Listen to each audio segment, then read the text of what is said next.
ಅನ್ಯ ಸಹಕಾರಿ ಬಂಧುಗಳೇ, ಈ ದಿನ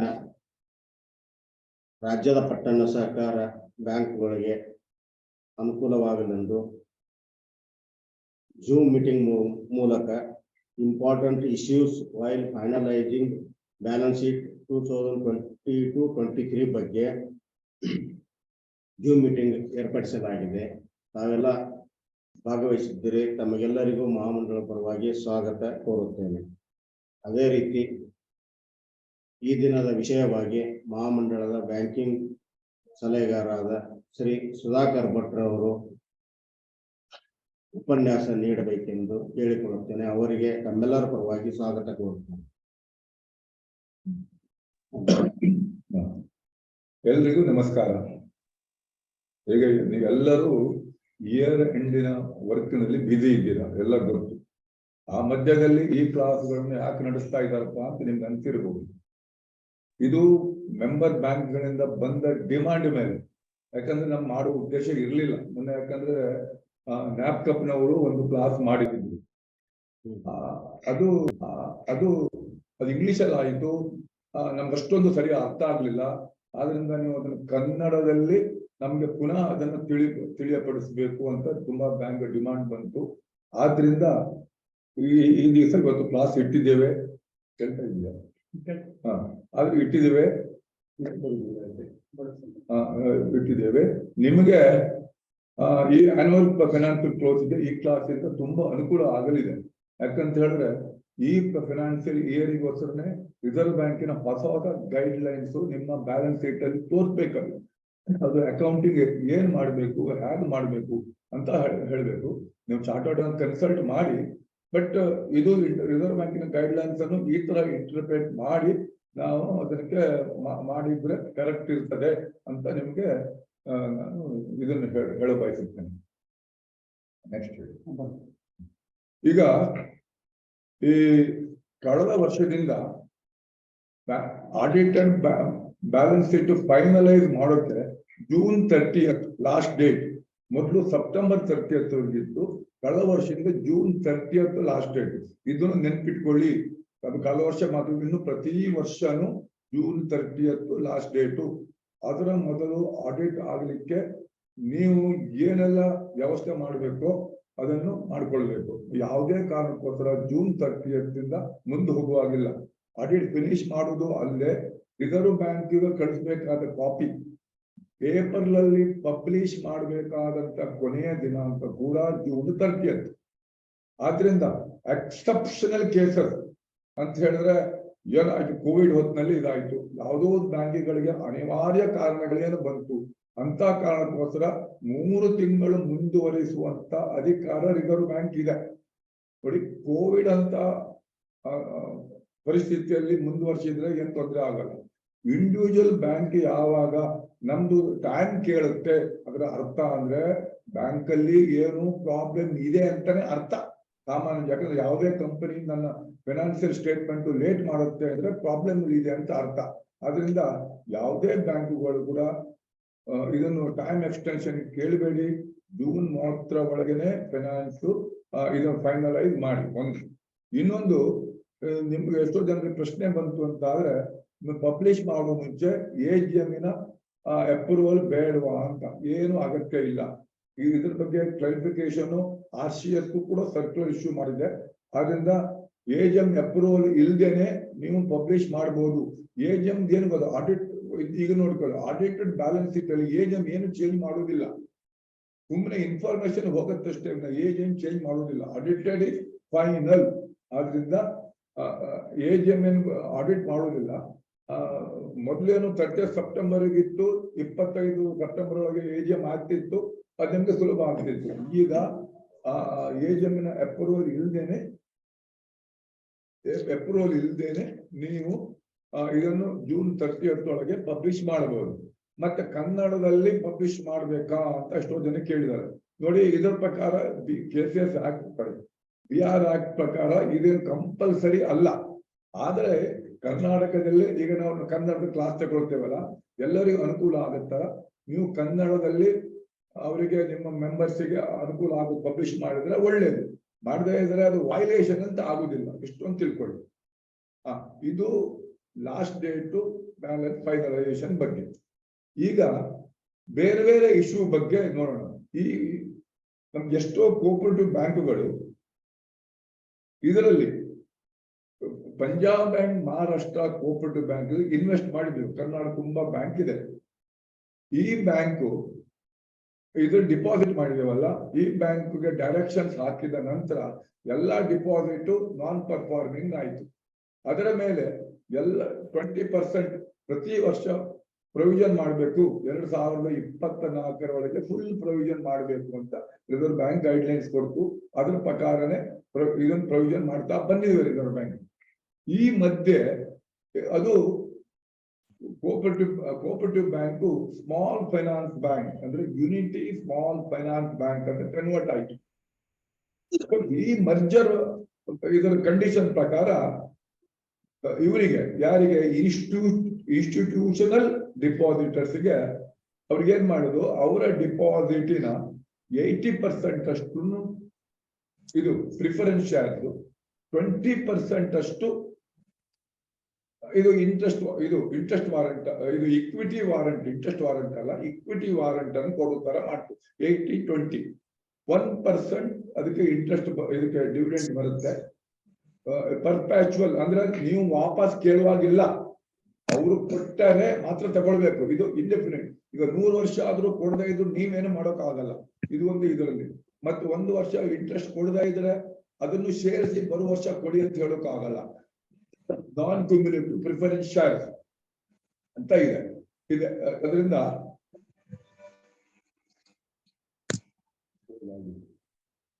ಇದು ನೋಡಿ. ಮತ್ತೊಂದು 31 ಮಾರ್ಚ್ 2021 ನಿಮ್ಗೆ ಅವರು ಏನು ಬಡ್ಡಿ ಕೊಡಬೇಕಿತ್ತು ಆ ಬಡ್ಡಿಯನ್ನು ಕೂಡ ಅವರು ಇದನ್ನು ಸೇರಿಸಿದ್ದಾರೆ. ಅಂದ್ರೆ ನಿಮ್ಮ ಬಾಕಿ ಇರುವ ಡಿಪಾಸಿಟ್ 31 ಮಾರ್ಚ್ ಅಲ್ಲಿ ಬರಬೇಕಾದ ಬಡ್ಡಿಯನ್ನು ಅವರು ಆಲ್ರೆಡಿ ಡಿಪಾಸಿಟ್ಗೆ ಸೇರಿಸಿದ್ದಾರೆ, ಅವ್ರು ಕ್ಯಾಪಿಟಲೈಸ್ ಮಾಡಿದ್ದಾರೆ.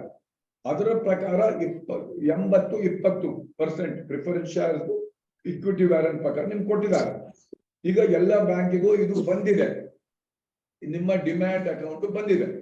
ಈಗ ಏನಪ್ಪ ಬಂದಾದ್ರಿಂದ ಈಗ ಇನ್ನು ಮುಂದೆ ಅಕೌಂಟಿಂಗ್ ಇದ್ರದ್ದು ಏನ್ ಮಾಡ್ಬೇಕು? ಈ ವರ್ಷ, ಕಳೆದ ವರ್ಷ ಇರ್ಲಿಲ್ಲ ಇದು.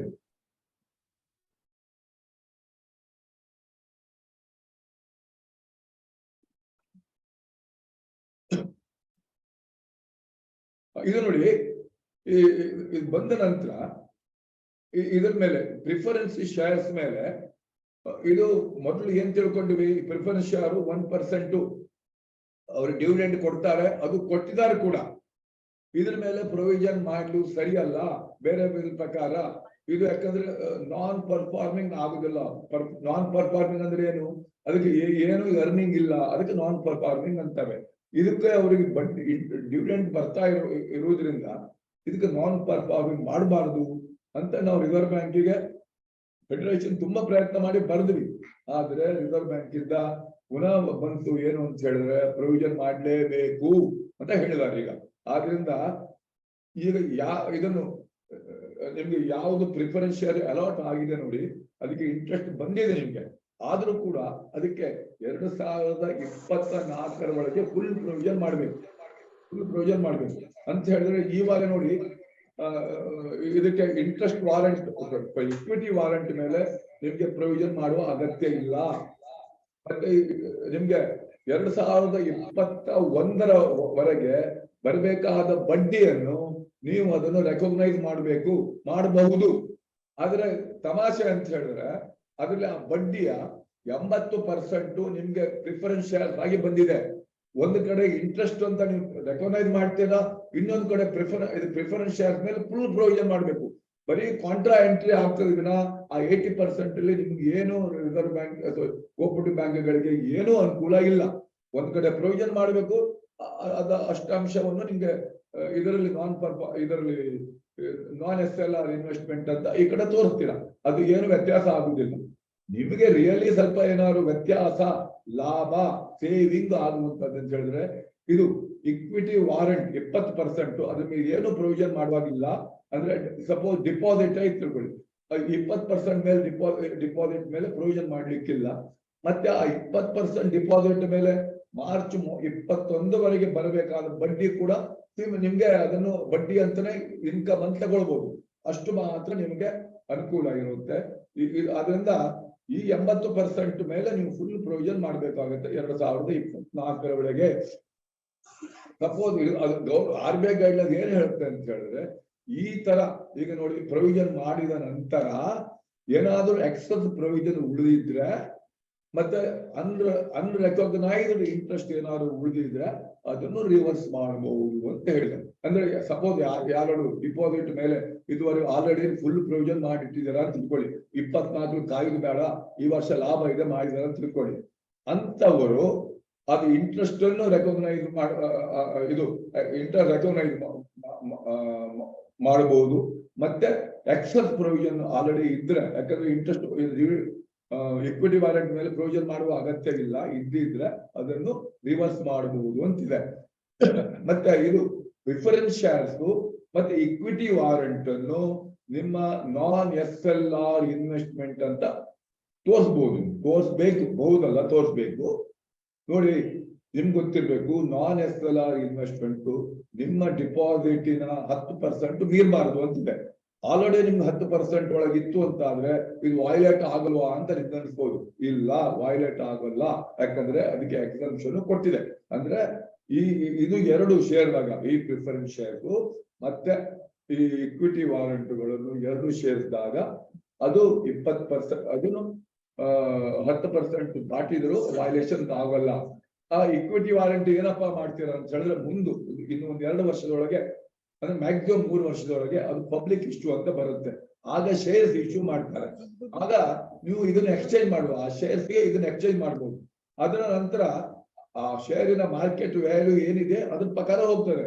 ಅದು ನಿಮ್ಮ ಇದು ಕನ್ವರ್ಷನ್ ವ್ಯಾಲ್ಯೂಕ್ಕಿಂತ ಕಡಿಮೆ ಆಯ್ತು ಅಂತ ಆದ್ರೆ, ಅದು ಇಶ್ಯೂ ಪ್ರೈಸ್ ಗಿಂತ ಕಡಿಮೆ ಆಯ್ತು ಅಂದ್ರೆ ಪ್ರೊವಿಷನ್ ಮಾಡ್ಬೇಕು. ಅದಕ್ಕಿಂತ ಜಾಸ್ತಿ ಆಯ್ತು ಅಂತ ಆದ್ರೆ ಅದನ್ನು ನೀವು ಮಾರಾಟ ಮಾಡಬಹುದು ಅಥವಾ ಮಾರಾಟ ಮಾಡಬಹುದು ಅಷ್ಟೇ. ಅದನ್ನ ಇದ್ರ ಬುಕ್ ಅಲ್ಲಿರುವಾಗ ನೀವು ಅದನ್ನು MTM ಪ್ರಾಫಿಟ್ ಅಂತ ಹೇಳ್ತಾರೆ, ಅದನ್ನು ರೆಕಗ್ನೈಸ್ ಮಾಡುವಾಗಿಲ್ಲ. ಅದು ಮುಂದಕ್ಕೆ ಇದು PMC ಬ್ಯಾಂಕ್ ಅಲ್ಲಿ ಇರುವಂತ ಡಿಪಾಸಿಟ್ ಅನ್ನು ಕನ್ವರ್ಟ್ ಮಾಡುವಾಗ ನಿಮ್ಮ ಇದರಲ್ಲಿ ಹೇಗೆ ಅಕೌಂಟಿಂಗ್ ಮಾಡಬೇಕು ಅಂತ ತಿಳಿಸಿದ್ದೇವೆ. ಇದು ನಿಮ್ಮ ಆಡಿಟರ್ಗೂ ಹೇಳಿ ಈ ತರ ಮಾಡಬೇಕಾಗುತ್ತೆ ಈ ತರ ಅಂತ ಹೇಳಿ. ಮತ್ತೆ ನಿಮ್ಗೆ ಇನ್ನಾದ್ರೂ ಅದ್ರ ಡೌಟ್ ಇದ್ರೆ, ನೀವು ಸ್ಪೆಸಿಫಿಕ್ ಡೌಟ್ ಇದ್ರೆ ಇದನ್ನು ರಿಸರ್ವ್ ನಮ್ಮ ಫೆಡರೇಷನ್ ಬರೆಯಿರಿ. ನೆಕ್ಸ್ಟ್ ಬರುವಂತದ್ದು ಇದು ಕಳೆದ ವರ್ಷ ನಂತರದಿಂದ ಅಂದ್ರೆ ಆಗಸ್ಟ್ 30, 2021 RBI ಸರ್ಕ್ಯುಲರ್ ಕೊಡ್ತು. ಯಾಕಂದ್ರೆ ಯಾವುದು ಬ್ಯಾಲೆನ್ಸ್ ಶೀಟ್ ಫಾರ್ಮ್ಯಾಟು ಬೇರೆ, ಅಂದ್ರೆ new balance sheet format plus notes on account ಪ್ರತಿ ವರ್ಷ ಮಾಡುವಂತ ಅದು 2 ಚೇಂಜ್ ಅಂತ. ಅದು ತುಂಬಾ ಬ್ಯಾಂಕ್ಗಳ ಕೋಪರೇಟಿವ್ ಬ್ಯಾಂಕ್ ಕನ್ಫ್ಯೂಷನ್ ಇತ್ತು. ಯಾಕಂದ್ರೆ ಕಮರ್ಷಿಯಲ್ ಬ್ಯಾಂಕ್ಗೆ ಫಾರ್ಮ್ಯಾಟೇ ಬೇರೆ, ಅದು ಆಲ್ರೆಡಿ ಅನೆಕ್ಷರ್ 1 ಮೇಲೆ ಕೊಟ್ಟಿದ್ದಾರೆ. ಅದೇ ನಮ್ಗೆ ಅಂತ ತಿಳ್ಕೊಂಡ್ರು, ಅದಲ್ಲ, ಕೋಪರೇಟಿವ್ ಬ್ಯಾಂಕ್ಗಳಿಗೆ ಫಾರ್ಮ್ಯಾಟ್ ಸಪರೇಟ್ ಇದೆ. ಅಂದ್ರೆ ಹೇಳಿದ್ರೆ 3rd schedule of the banking regulation act as substituted by class ZL of section 56 ಅಂತ ಇದೆ. ಈ ಫಾರ್ಮ್ಯಾಟ್ ಅನ್ನು ನೀವು ಡೌನ್ಲೋಡ್ ಮಾಡಿ ಎಲ್ಲಾ ಕೋಪರೇಟಿವ್ ಬ್ಯಾಂಕ್ಗಳಿಗೆ ನಾವು ಕಳಿಸಿದ್ದೇವೆ ಲಾಸ್ಟ್ ಇಯರ್. ನೆಕ್ಸ್ಟ್ ಇದರಲ್ಲಿ ನೋಡಿ, ನೀವು ಹೆಚ್ಚು ವ್ಯತ್ಯಾಸ ಇಲ್ಲ. ಆಲ್ರೆಡಿ ನಿಮ್ದು ಈಗ ಏನಿದೆ ನೋಡಿ ಅದ್ರ ತರನೇ ಇದೆ. ಈ ಕ್ಯಾಪಿಟಲ್ ಸ್ಟ್ರಕ್ಚರ್ ಅಲ್ಲಿ ರಿಪೋರ್ಟಿಂಗ್ ಸ್ವಲ್ಪ ವ್ಯತ್ಯಾಸ ಇದೆ. ಈಗ ಅಂದ್ರೆ ಇಷ್ಟು ವರ್ಷದಿಂದ ಮಾಡ್ತಿದ್ರಲ್ಲ ಅದೇ ತರನೇ ಬಿಟ್ಟು ಬೇರೆ ಏನು ವ್ಯತ್ಯಾಸ ಇಲ್ಲ.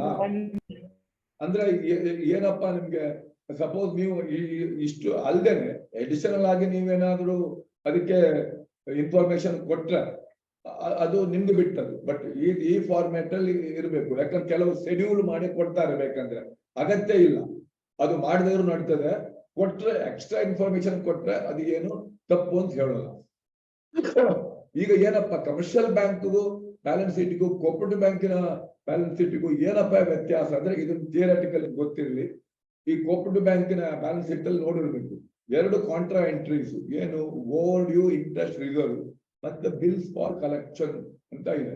ಇದು ಬೇರೆ ಕಮರ್ಷಿಯಲ್ ಬ್ಯಾಂಕಿನ ಬ್ಯಾಲೆನ್ಸ್ ಶೀಟ್ ಅಲ್ಲಿ ಇದು ಇರುವುದಿಲ್ಲ. ಇಷ್ಟು ಮಾತ್ರ ನಿಮ್ಗೆ ಇದು ಫಾರ್ಮ್ಯಾಟ್ ಲಾಸ್ಟ್ ಇಯರೇ ಕಳಿಸಿದ್ದೇವೆ, ಅದ್ರ ಪ್ರಕಾರ ನೀವು ಪಬ್ಲಿಷ್ ಮಾಡಬೇಕು. ನೆಕ್ಸ್ಟ್ ಆಯ್ತಲ್ಲ. ಈಗ ನಿಮ್ಗೆಲ್ಲರಿಗೂ ಗೊತ್ತಿರಬೇಕು, ಕೆಲವು ಬ್ಯಾಲೆನ್ಸ್ ಶೀಟ್ ಅಲ್ದೇನೆ ಇದು ಜನರಲ್ ಪಬ್ಲಿಕ್ ಮತ್ತು ಮೆಂಬರ್ಶಿಪ್ಗೋಸ್ಕರ ಎಡಿಷನಲ್ ಇನ್ಫಾರ್ಮೇಶನ್ ಕೊಡ್ಬೇಕು. ನೀವು ಏನಪ್ಪಾ ಅಂತ ಹೇಳಿದ್ರೆ ಅದಕ್ಕೆ ನೋಟ್ಸ್ ಟು ಅಕೌಂಟ್ ಅಂತ ಹೇಳ್ತಾರೆ. ಅಂದ್ರೆ ಅದು ಗೊತ್ತಿರ್ಬೇಕು, gross NPA, net NPA, investment, last ಇಯರ್ದು ಎಲ್ಲ ಇದೆ. ಅದು ಬೇರೆ ಬೇರೆ ಫಾರ್ಮ್ಯಾಟ್ ಅಲ್ಲಿ ಪಬ್ಲಿಷ್ ಮಾಡ್ತಾ ಇದ್ವಿ. ಈಗ ರಿಸರ್ವ್ ಬ್ಯಾಂಕ್ ಏನ್ ಮಾಡಿದಾರೆ ಅಂದ್ರೆ ಕಾಮನ್ ಫಾರ್ಮ್ಯಾಟ್, ಕಮರ್ಷಿಯಲ್ ಬ್ಯಾಂಕಿಗೂ ಕೋಪರೇಟಿವ್ ಬ್ಯಾಂಕಿಗೂ ಕಾಮನ್ ಫಾರ್ಮ್ಯಾಟ್ ಅನ್ನು ಪಬ್ಲಿಷ್ ಮಾಡುದು. ಅದೇ ಫಾರ್ಮ್ಯಾಟ್ ಅಲ್ಲೇ ನೀವು ಪಬ್ಲಿಷ್ ಮಾಡಬೇಕು. ಈ ಕೋಪರೇಟಿವ್ ಬ್ಯಾಂಕ್ ನಮಗೆ ಏನಪ್ಪಾ ಒಂದು ಅಡ್ವಾಂಟೇಜ್ ಹೇಳಿದ್ರಲ್ಲ, ಹೇಳಿದ್ರೆ ಕಮರ್ಷಿಯಲ್ ಬ್ಯಾಂಕ್ ಇರುವಂತ ಎಲ್ಲದೂ ಕೋಪರೇಟಿವ್ ಬ್ಯಾಂಕ್ ಅಪ್ಲೈ ಆಗಲ್ಲ. ಸಪೋಸ್ ಡಿರೈವ್ ಇರುತ್ತೆ, ಫಾರಿನ್ ಎಕ್ಸ್ಚೇಂಜ್ ಟ್ರಾನ್ಸಾಕ್ಷನ್ಸ್ ಇರುತ್ತೆ, ಮತ್ತೆ ತುಂಬಾ ಎಲ್ಲ ಇರ್ತದೆ, ಮತ್ತೆ ಇರುತ್ತೆ, ಅದೆಲ್ಲ ಕೋಪರೇಟಿವ್ ಬ್ಯಾಂಕ್ ಅಪ್ಲೈ ಇಲ್ಲ. ಆದ್ರಿಂದ ಆ ಕಾಮನ್ ಫಾರ್ಮ್ಯಾಟ್ 70-80 ಪೇಜ್ ಇದೆ. ಅದರಲ್ಲಿ ಕೋಪರೇಟಿವ್ ಬ್ಯಾಂಕಿಗೆ ಯಾವ್ದು ಅಪ್ಲೈ ಆಗಲ್ಲ ಅದನ್ನು ಡಿಲೀಟ್ ಮಾಡಬೇಕು.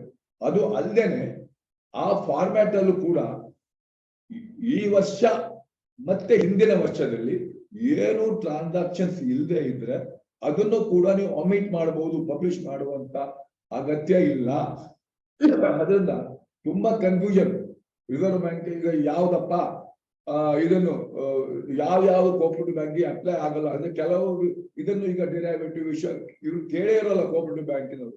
ಅದಕ್ಕೋಸ್ಕರ ಕೋಪರೇಟಿವ್ ಬ್ಯಾಂಕ್ಗಳಿಗೆ ಅನುಕೂಲ ಆಗ್ಲಿ ಅಂತ ಈ ಕಾಮನ್ ಫಾರ್ಮ್ಯಾಟ್ ಅಲ್ಲಿ ಯಾವ್ದು ಕೋಪರೇಟಿವ್ ಬ್ಯಾಂಕಿಗೆ ಅಪ್ಲೈ ಆಗಲ್ವೋ ಅದನ್ನೆಲ್ಲ ಡಿಲೀಟ್ ಮಾಡಿ ಯಾವ್ದು ಕೋಪರೇಟಿವ್ ಬ್ಯಾಂಕಿಗೆ ಅಪ್ಲೈ ಆಗುತ್ತೋ ಅದನ್ನು ಮಾತ್ರ ಕಳೆದ ವರ್ಷ ಕಳಿಸಿದೀವಿ. ನಾವು ಎಲ್ಲರೂ ಬ್ಯಾಂಕ್ಗಳು ಕಳಿಸಿದೀವಿ. ಆ ಫಾರ್ಮ್ಯಾಟ್ ಅಲ್ಲಿ ಕೂಡ ಸ್ವಲ್ಪ ಉದಾಹರಣೆ ನೋಡಿ, ಕಳೆದ ವರ್ಷ ಮತ್ತೆ ಈ ವರ್ಷ ಏನು ಟ್ರಾನ್ಸಾಕ್ಷನ್ಸ್ ಇಲ್ಲದೆ ಇದ್ರೆ, ಉದಾಹರಣೆಗೆ 2 ವರ್ಷದಲ್ಲೂ ಫ್ರಾಡ್ ಇಲ್ಲ, ವೆರೈಟಿ ಸೆಕ್ಟರ್ ಲಂಡಿಕೆ ಸರ್ಟಿಫಿಕೇಟ್ ನಾವು ಪರ್ಚೇಸ್ ಮಾಡಿಲ್ಲ, ಸೇಲು ಮಾಡಿಲ್ಲ, ಕಂಪ್ಲೇಂಟ್ ಇಲ್ಲ, ನಿಮ್ ಬ್ಯಾಂಕ್ ಮೇಲೆ ಪೆನಲ್ಟಿ ಹಾಕಿಲ್ಲ, ಇನ್ಸೂರೆನ್ಸ್ ಬಿಸ್ನೆಸ್ ಮಾಡ್ತಾ ಇಲ್ಲ, ಉದಾಹರಣೆ ಅಷ್ಟೇ. ಯಾವ್ದು ಇಲ್ಲ ಅಂದ್ರೆ ಅದ್ರ ಬಗ್ಗೆ ನೀವು ಇನ್ಫಾರ್ಮೇಶನ್ ಕೊಡುವಂತ ಅಗತ್ಯನೇ ಇಲ್ಲ. ಆಯ್ತಲ್ವಾ? ಈ ಫಾರ್ಮ್ಯಾಟ್ ಕಳಿಸಿದ್ದೇವೆ. ಈಗ ಕಳೆದ ವರ್ಷದ ಆಯ್ತು, ಅದೇ ಫಾರ್ಮ್ಯಾಟ್ ಈ ವರ್ಷ ಯೂಸ್ ಮಾಡಬಹುದಾ? ಫಾರ್ಮ್ಯಾಟ್ ಯೂಸ್ ಮಾಡಬಹುದು ಅಂದ್ರೆ ಅದರಲ್ಲಿ ಫಸ್ಟ್ ಒಂದು ಸೇರಿಸ್ಬೇಕು. ಈ ವರ್ಷದಿಂದ ಲಾಸ್ಟ್ ಇಯರ್ ಒಂದು ಸರ್ಕ್ಯುಲರ್ ಇಶ್ಯೂ ಮಾಡಿಕೊಂಡು ರಿಸರ್ವ್ ಬ್ಯಾಂಕ್ ಈ ಹೊಸ ಡಿಸ್ಕ್ಲೋಷರ್ ಅಂತ ಮಾಡಬೇಕು. Very important. ಸಾಧಾರಣ ಎಲ್ಲ ಕೋಪರೇಟಿವ್ ಬ್ಯಾಂಕ್ಗಳಿಗೂ ಬರ್ತದೆ. ಇದನ್ನ ಇಂಟರ್ಪ್ರೇಟ್ ಮಾಡೋದು ಅಂತ ಸ್ವಲ್ಪ ಕೇರ್ಫುಲ್ ಆಗಿ ತಿಳ್ಕೊಳ್ಳಿ. ಈಗ ನಿಮ್ಗೆ ಗೊತ್ತಿದೆ, ನೀವು ಈಗ ಆಡಿಟೆಡ್ ಬ್ಯಾಲೆನ್ಸ್ ಶೀಟ್ ಪಬ್ಲಿಷ್ ಮಾಡ್ತೀರಾ. ಆ ನೋಟ್ಸ್ ಆನ್ ಅಕೌಂಟ್ ಅಲ್ಲಿ ನಮ್ದು ಗ್ರಾಸ್ NPA ಎಷ್ಟು, ನೆಟ್ NPA ಎಷ್ಟು ಪಬ್ಲಿಷ್ ಮಾಡ್ತೀರಾ. ಎಲ್ಲ ಆಯ್ತು. ಅದ ಆದ ನಂತರ ರಿಸರ್ವ್ ಬ್ಯಾಂಕ್ ನಿಮ್ಗೆ ಬ್ಯಾಂಕಿಂಗ್ ಇನ್ಸ್ಪೆಕ್ಷನ್ಗೆ ಬರ್ತಾರೆ. ಇನ್ಸ್ಪೆಕ್ಷನ್ ಬಂದಾಗ ಸಾಧಾರಣವಾಗಿ ಅವ್ರು ಏನಂತಾರೆ, ಹೊಸ NPAಗಳನ್ನು ಹುಡುಕ್ತಾರೆ. ಈ ವರ್ಷ ಹೊಸ NPA ಹುಡುಕದೇ ಇದ್ದರೂ ಈ ಎಕ್ಸಿಸ್ಟಿಂಗ್ NPA ಮೇಲೆನೆ ಎಡಿಷನಲ್ ಪ್ರೊವಿಷನ್ ಮಾಡಬೇಕಾಗುತ್ತೆ ಅಂತ ಸಜೆಸ್ಟ್ ಮಾಡಿ ಹೋಗ್ತಾರೆ. ಇದಕ್ಕೆ ಹೇಳ್ತಾರೆ ಡೈವರ್ಜೆನ್ಸ್ ಇನ್ ಅಸೆಟ್ ಕ್ಲಾಸಿಫಿಕೇಶನ್ ಅಂತ ಹೇಳ್ತಾರೆ. ಅಂದ್ರೆ ರಿಸರ್ವ್ ಬ್ಯಾಂಕಿಗೂ ಕೋಪರೇಟಿವ್ ಬ್ಯಾಂಕಿಗೂ ಇರುವ ಇದರಲ್ಲಿ ವ್ಯತ್ಯಾಸ, ಡೈವರ್ಜೆನ್ಸ್ ಇದೆ ಅಂತ ಹೇಳ್ತಾರೆ. ಇದುವರೆಗೆ ಕಮರ್ಷಿಯಲ್ ಬ್ಯಾಂಕ್ಗಳು ಮಾತ್ರ ಇದನ್ನು ಪಬ್ಲಿಷ್ ಮಾಡಬೇಕಿತ್ತು. ಅಂದ್ರೆ ಒಂದು ಡೈವರ್ಜೆನ್ಸ್ ಒಂದು ಮಟ್ಟಕ್ಕಿಂತ ಜಾಸ್ತಿ, ಮಿತಿಗಿಂತ ಜಾಸ್ತಿ ಇದ್ರೆ ಕಮರ್ಷಿಯಲ್ ಬ್ಯಾಂಕಿನವರು ಮಾತ್ರ ಇದನ್ನು balance sheet notes on account ಅಲ್ಲಿ ಪಬ್ಲಿಷ್ ಮಾಡಬೇಕಿತ್ತು. ಕೋಪರೇಟಿವ್ ಬ್ಯಾಂಕಿನವರಿಗೆ ಇರ್ಲಿಲ್ಲ. ಎಷ್ಟೇ ಇದ್ರು ಕೂಡ ಏನಾಗುತ್ತೆ ಅಂತ ಹೇಳಿದ್ರೆ, ಕೆಲವು ಇದು ಸ್ವಲ್ಪ ಜಾಸ್ತಿ ಡೈವರ್ಜೆನ್ಸ್ ಇದ್ರೆ ಆ ಕೋಪರೇಟಿವ್ ಬ್ಯಾಂಕಿನ ಆಡಿಟರ್ಗೆ ಒಂದು ರಿಸರ್ವ್ ಬ್ಯಾಂಕ್ ಶೋಕಾಸ್ ನೋಟಿಸ್ ಕೊಡ್ತಿದ್ರು, ನೀವು ಯಾಕೆ ನೋಡಿಲ್ಲ ಸರಿಯಾಗಿ ಅಂತ. ಇದನ್ನ ಪಬ್ಲಿಷ್ ಮಾಡಕ್ ಹೋಗಲ್ಲ ಇತ್ತು, ಯಾಕಂದ್ರೆ ತುಂಬಾ ಸೆನ್ಸಿಟಿವ್ ಇನ್ಫಾರ್ಮೇಶನ್, ಕೋಪರೇಟಿವ್ ಬ್ಯಾಂಕ್ಗಳಿಗೆ ತುಂಬಾ ಪ್ರಾಬ್ಲಮ್ ಆಗ್ಬೋದು ಇದರಿಂದ ಅಂತ ತಿಳಿದಿರಲ್ಲ. ಆದ್ರೆ ಏನ್ ಮಾಡಿದ್ರು, ಯಾಕೋ ರಿಸರ್ವ್ ಬ್ಯಾಂಕ್ ಕಳೆದ ವರ್ಷದಿಂದ ಅಂದ್ರೆ 2022 ಸರ್ಕ್ಯುಲರ್ ಇಶ್ಯೂ ಮಾಡಿ ಅಂದ್ರೆ ಈ ವರ್ಷ ಅಂದ್ರೆ 31 ಮಾರ್ಚ್ 2023 ಬ್ಯಾಲೆನ್ಸ್ ಶೀಟಿನ ಇದರಲ್ಲಿ ನೋಟ್ಸ್ ಆನ್ ಅಕೌಂಟ್ ಅಲ್ಲಿ ಇದನ್ನು ಪಬ್ಲಿಷ್ ಮಾಡಬೇಕು. ಅದು ಪಬ್ಲಿಷ್ ಮಾಡೋದು ಹೇಗಪ್ಪ ಅಂತ ಹೇಳಿದ್ರೆ, ಈಗ ಡೈವರ್ಷನ್ಸ್ ಇದ್ರೆ ಎರಡು, ಒಂದು ಹೊಸ NPA ಅಥವಾ ಎಡಿಷನಲ್ ಪ್ರೊವಿಷನ್, ಈ ಎರಡರಲ್ಲಿ ಒಂದು ಮಿತಿ ದಾಟಿದ್ರೆ, ಯಾವ್ದಪ್ಪ ಮಿತಿ ಅಂತ ಹೇಳಿದ್ರೆ NPA assessed by Reserve Bank of India exceeds 10%. ಈ ವರ್ಷ ಬರುವ ವರ್ಷದ ಬರೀ 5% ಮಾತ್ರ 2024 ಇಂದ ಮಾತ್ರ reported profit before provision and contingencies ಅಂದ್ರೆ reserve bank additional provision suggest ಮಾಡಿದಾಗ ಆ ಪ್ರೊವಿಷನ್ ನಿಮ್ಮ profit before tax and tax and ಇದು ಏನಪ್ಪಾ ಇದು ಪ್ರೊವಿಷನ್ಸ್ ಅದಕ್ಕಿಂತ ಅದರಲ್ಲಿ 10% ಮೀರಿದ್ರೆ, ಉದಾಹರಣೆ ನೆಕ್ಸ್ಟ್ ಕೊಡ್ತೇನೆ ಹೇಗೆ ಕ್ಯಾಲ್ಕುಲೇಟ್ ಮಾಡಬೇಕು ಅಂತ ಅದು ನೋಡ್ತೇನೆ. ಎರಡನೇದಾಗಿ ಇದು ಸಪೋಸ್ ನಿಮ್ಮ ಅದ್ರಲ್ಲಿ ಏನೂ ಇಲ್ಲಪ್ಪ, ನಿಮ್ಗೆ ಹೆಚ್ಚು ಪ್ರೊವಿಷನ್ ಹೇಳಿಲ್ಲ, ನಿಮ್ಮ ಹತ್ರ ಸಾಕಷ್ಟು ಪ್ರೊವಿಷನ್ ಇದೆ, ಅದೇನು ಪ್ರಾಬ್ಲಮ್ ಇಲ್ಲ. ಆದ್ರೆ ಹೊಸ NPA ಹುಡುಕಿದ್ರೆ, ಹೊಸ NPA ಎಷ್ಟು ಹುಡುಕಿದ್ರೆ, ಒಂದೇ ಹುಡುಕಿದ್ರೆ ಲೆಕ್ಕಲ್ಲ. ಯಾವುದು ಅಂತ ಹೇಳಿದ್ರೆ ಇದು if we exceed 15% of the reported incremental gross NPA ಅಂತ ಹೇಳ್ತಾರೆ. ಇದು ಏನಪ್ಪ ಇನ್ಕ್ರಿಮೆಂಟಲ್ ಗ್ರಾಸ್ NPA ಅಂತ ನಿಮ್ಗೆ ಮುಂಚೆ ಎಕ್ಸ್ಪ್ಲೇನ್ ಮಾಡ್ತಾ ಇದ್ದೇನೆ. ನೆಕ್ಸ್ಟ್ ಅಂತ ಹೇಳಿದ್ರೆ ಇದು ನೋಡಿ, what is reporting incremental gross NPA ಅಂತ ಹೇಳ್ತಾರೆ. ನೋಡಿ, ಪ್ರತಿ ವರ್ಷ ನ್ಯೂ ಬ್ಯಾಲೆನ್ಸ್ ಶೀಟ್ ಅಲ್ಲಿ ನಿಮ್ಮ gross NPA audited figure publish ಮಾಡ್ತೀರಾ. ಇದೇ ತರ ನೋಡಿ 2021 ಮಾರ್ಚ್ ಅಲ್ಲಿ ನೀವು ಪಬ್ಲಿಷ್ ಮಾಡಿರ್ತೀರಿ.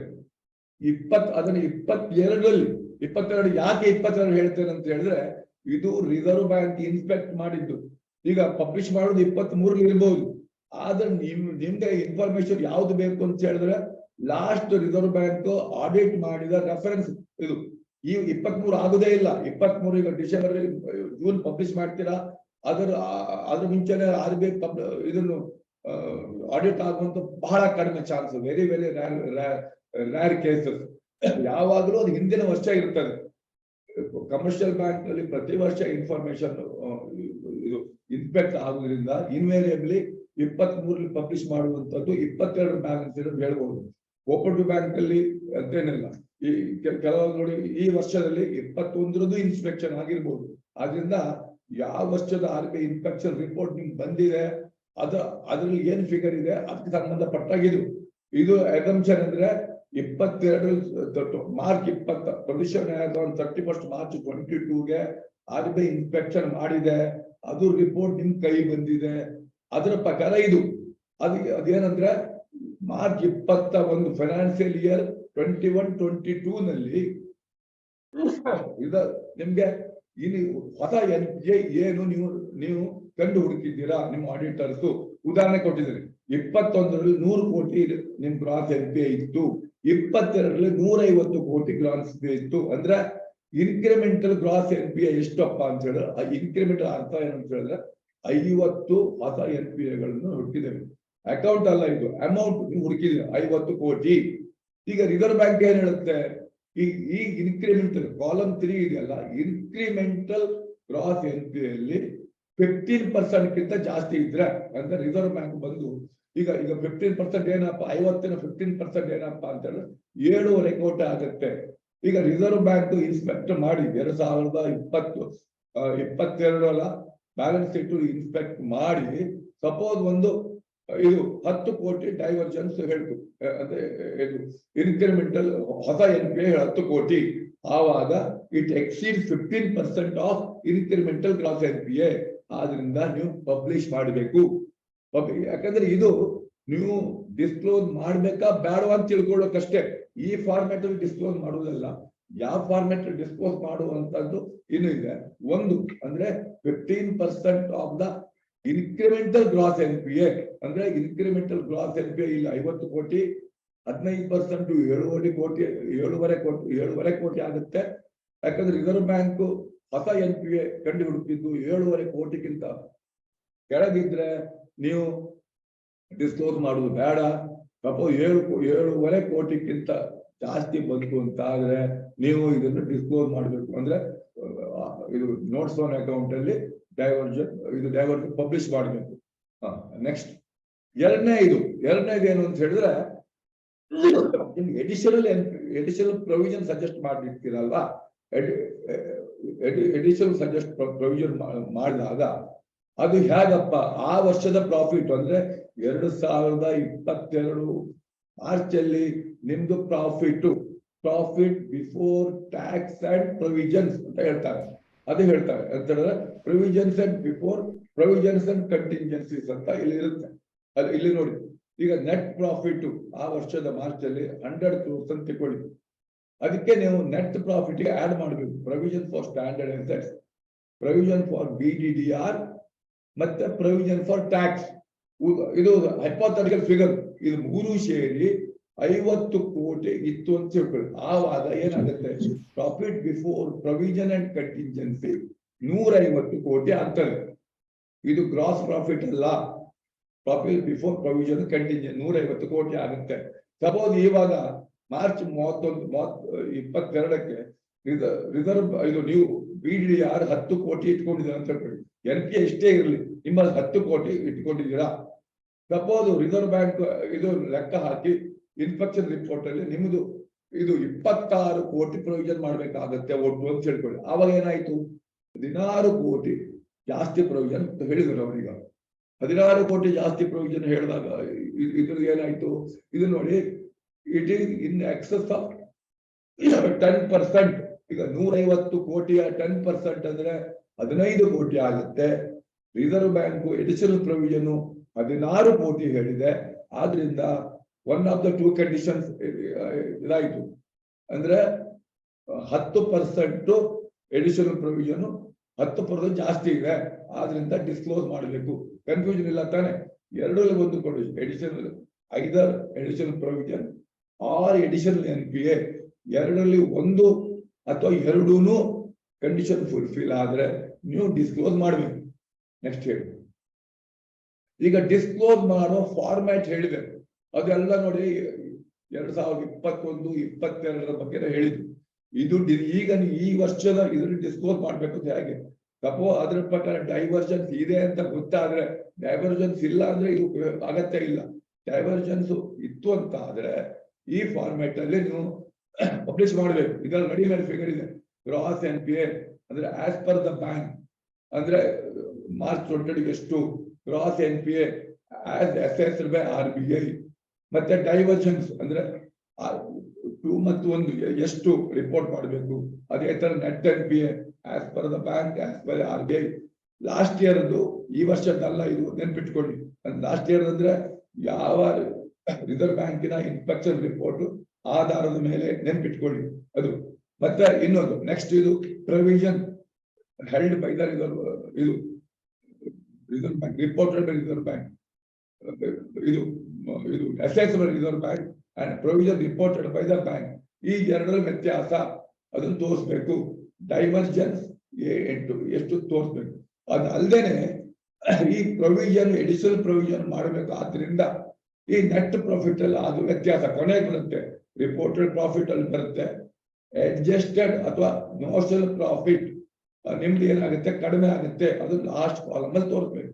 ಇದನ್ನು ತೋರಿಸ್ಬೇಕಾಗುತ್ತೆ. ನೆಕ್ಸ್ಟ್ ಇಷ್ಟು ತೋರಿಸ್ಬೇಕಾಗುತ್ತೆ. ಯಾಕಂದ್ರೆ ನಿಮ್ಗೆ ಡೈವರ್ಷನ್ಸ್ ಇದೆಯೋ ಇಲ್ವೋ ಅಂದ್ರೆ ಆ ಕ್ವಾಂಟಿಟಿಯಲ್ಲಿ ಡೈವರ್ಷನ್ಸ್, ಸ್ಕೇಲ್ ಅಲ್ಲಿ ಡೈವರ್ಷನ್ಸ್ ಇದೆಯೋ ಇಲ್ವೋ ಇದ್ರೆ ಇದು ಮಾಡ್ಬೇಕು. ಇನ್ನೊಂದು ನಿಮ್ಗೆ ಇಂಪಾರ್ಟೆಂಟ್ ಅಂದ್ರೆ ರಿವ್ಯಾಲ್ಯೂಯೇಷನ್ ರಿಸರ್ವ್.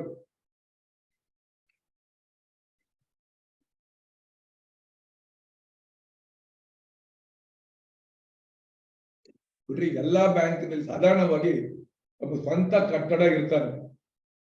ಸ್ವಂತ ಕಟ್ಟಡಕ್ಕೆ ಪ್ರತಿ ವರ್ಷ ಡಿಪ್ರಿಸಿಯೇಷನ್ ಮಾಡಿ ಬುಕ್ ವ್ಯಾಲ್ಯೂ ತುಂಬಾ ಕಡಿಮೆ ಇರ್ತದೆ. ಈಗ ರಿಸರ್ವ್ ಬ್ಯಾಂಕ್ ಏನು ಹೇಳಿದೆ ಅಂತ ಹೇಳಿದ್ರೆ, ಆ ಬುಕ್ ವ್ಯಾಲ್ಯೂ ಈಗ 2 ನಿಮ್ಮ ವ್ಯಾಲ್ಯೂಯೇಟರ್ ಕರ್ಕೊಂಡು ಅದನ್ನು ಇವತ್ತಿನ ಮಾರ್ಕೆಟ್ ವ್ಯಾಲ್ಯೂ ಎಷ್ಟು ಅಂತ ನೀವು ಕಂಡು ಹುಡುಕಿ. ಮತ್ತೆ ಮಾರ್ಕೆಟ್ ವ್ಯಾಲ್ಯೂ ಮತ್ತೆ ಬುಕ್ ವ್ಯಾಲ್ಯೂ ಇರುವಂತಹ ವ್ಯತ್ಯಾಸವನ್ನು ನಿಮ್ಗೆ ರಿವ್ಯಾಲ್ಯೂಯೇಷನ್ ರಿಸರ್ವ್ ಅಂತ ಅದನ್ನು ಮಾಡ್ಕೊಳ್ಳಿ ಅಂತ ಹೇಳಿದ್ದಾರೆ. ಏನು ಅಂತ ಹೇಳಿದ್ರೆ ಒಂದು ಕಡೆ ಡಿಫರೆನ್ಸ್, ಸಪೋಸ್ ಉದಾಹರಣೆಗೆ ನಿಮ್ದು ಈಗ book value of the property 1 ಕೋಟಿ ಇದೆ ಅಂತ ಹೇಳ್ಕೊಳ್ಳಿ. ಇವತ್ತು ರಿವ್ಯಾಲ್ಯೂಯೇಟ್ ಮಾಡಿದಾಗ ಅದು 10 ಕೋಟಿ ಆಯ್ತು. ಇನ್ನು ಮುಂದೆ ಅಂದ್ರೆ ಈ ವರ್ಷದ ಬ್ಯಾಲೆನ್ಸ್ ಶೀಟ್ ಅಲ್ಲಿ ನಿಮ್ಮ ಪ್ರಾಪರ್ಟಿ ಫಿಕ್ಸೆಡ್ ಅಸೆಟ್ 10 ಕೋಟಿ ಅಂತ ತೋರಿಸ್ತೀರಾ? 10 ಕೋಟಿ ಮತ್ತೆ 1 ಕೋಟಿ ಡಿಫರೆನ್ಸ್ 9 ಕೋಟಿಯನ್ನು ಈ ಕಡೆ ಅಂದ್ರೆ ಲಯಬಿಲಿಟಿ ಸೈಡ್ ಅಲ್ಲಿ ರಿವ್ಯಾಲ್ಯೂಯೇಷನ್ ರಿಸರ್ವ್ ಅಂತ ತೋರಿಸ್ತೀರಾ. ಇದು ಡಿಸ್ಕ್ಲೋಜರ್ ಮಟ್ಟಿಗೆ ಇಷ್ಟೇ ಡಿಸ್ಕ್ಲೋಜರ್ ಮಾಡ್ಬೇಕಾಗುತ್ತೆ. ಇನ್ನು ಮುಂದೆ ಈ ಎಡಿಷನಲ್ ರಿಸರ್ವ್ ಬಂದಿದೆಯಲ್ಲ, ಅದರ ಬೆನಿಫಿಟ್ ಅನ್ನು ನೀವು ಹೇಗೆ ತಗೊಳ್ಬಹುದು ಅಂತ. ಇದುವರೆಗೆ ಏನು ಅಂತ ಹೇಳಿದ್ರೆ ನೀವು ಬ್ಯಾಂಕ್ ಸಪರೇಟ್ ಆಗಿ CRAR ಅಂತ ಕ್ಯಾಲ್ಕುಲೇಟ್ ಮಾಡ್ಬೇಕು, ಅಂದ್ರೆ ನಿಮ್ಮ ಓನ್ ಫಂಡ್ಸ್ ಕ್ಯಾಲ್ಕುಲೇಟ್ ಮಾಡ್ಬೇಕು. ಇದುವರೆಗೆ ಏನಿತ್ತು ಅಂತ ಹೇಳಿದ್ರೆ ನಿಮ್ಮ ಓನ್ ಫಂಡ್ ಕ್ಯಾಲ್ಕುಲೇಟ್ ಮಾಡುವಾಗ ಓನ್ ಫಂಡ್ ಅಲ್ಲಿ ಟೈರ್ 1 ಕ್ಯಾಪಿಟಲ್ ಮತ್ತೆ ಟೈರ್ 2 ಕ್ಯಾಪಿಟಲ್ ಇದೆ. ಇದುವರೆಗೆ ಅಂದ್ರೆ ಕಳೆದ ವರ್ಷದವರೆಗೆ ನೀವು ಏನಾದ್ರು ಈ ರಿವ್ಯಾಲ್ಯೂಯೇಷನ್ ರಿಸರ್ವ್ ಅದು ಹೇಳಿದ್ನಲ್ಲ 9 ಕೋಟಿ ಅಂತ ಹೇಳಿದ್ನಲ್ಲ, ಅದರಲ್ಲಿ 45% ಅಷ್ಟು 9 ಕೋಟಿ 45% ಅಷ್ಟು ಟೈರ್ 2 ಕ್ಯಾಪಿಟಲ್ ಅಂತ ತಗೊಳ್ಬಹುದಿತ್ತು.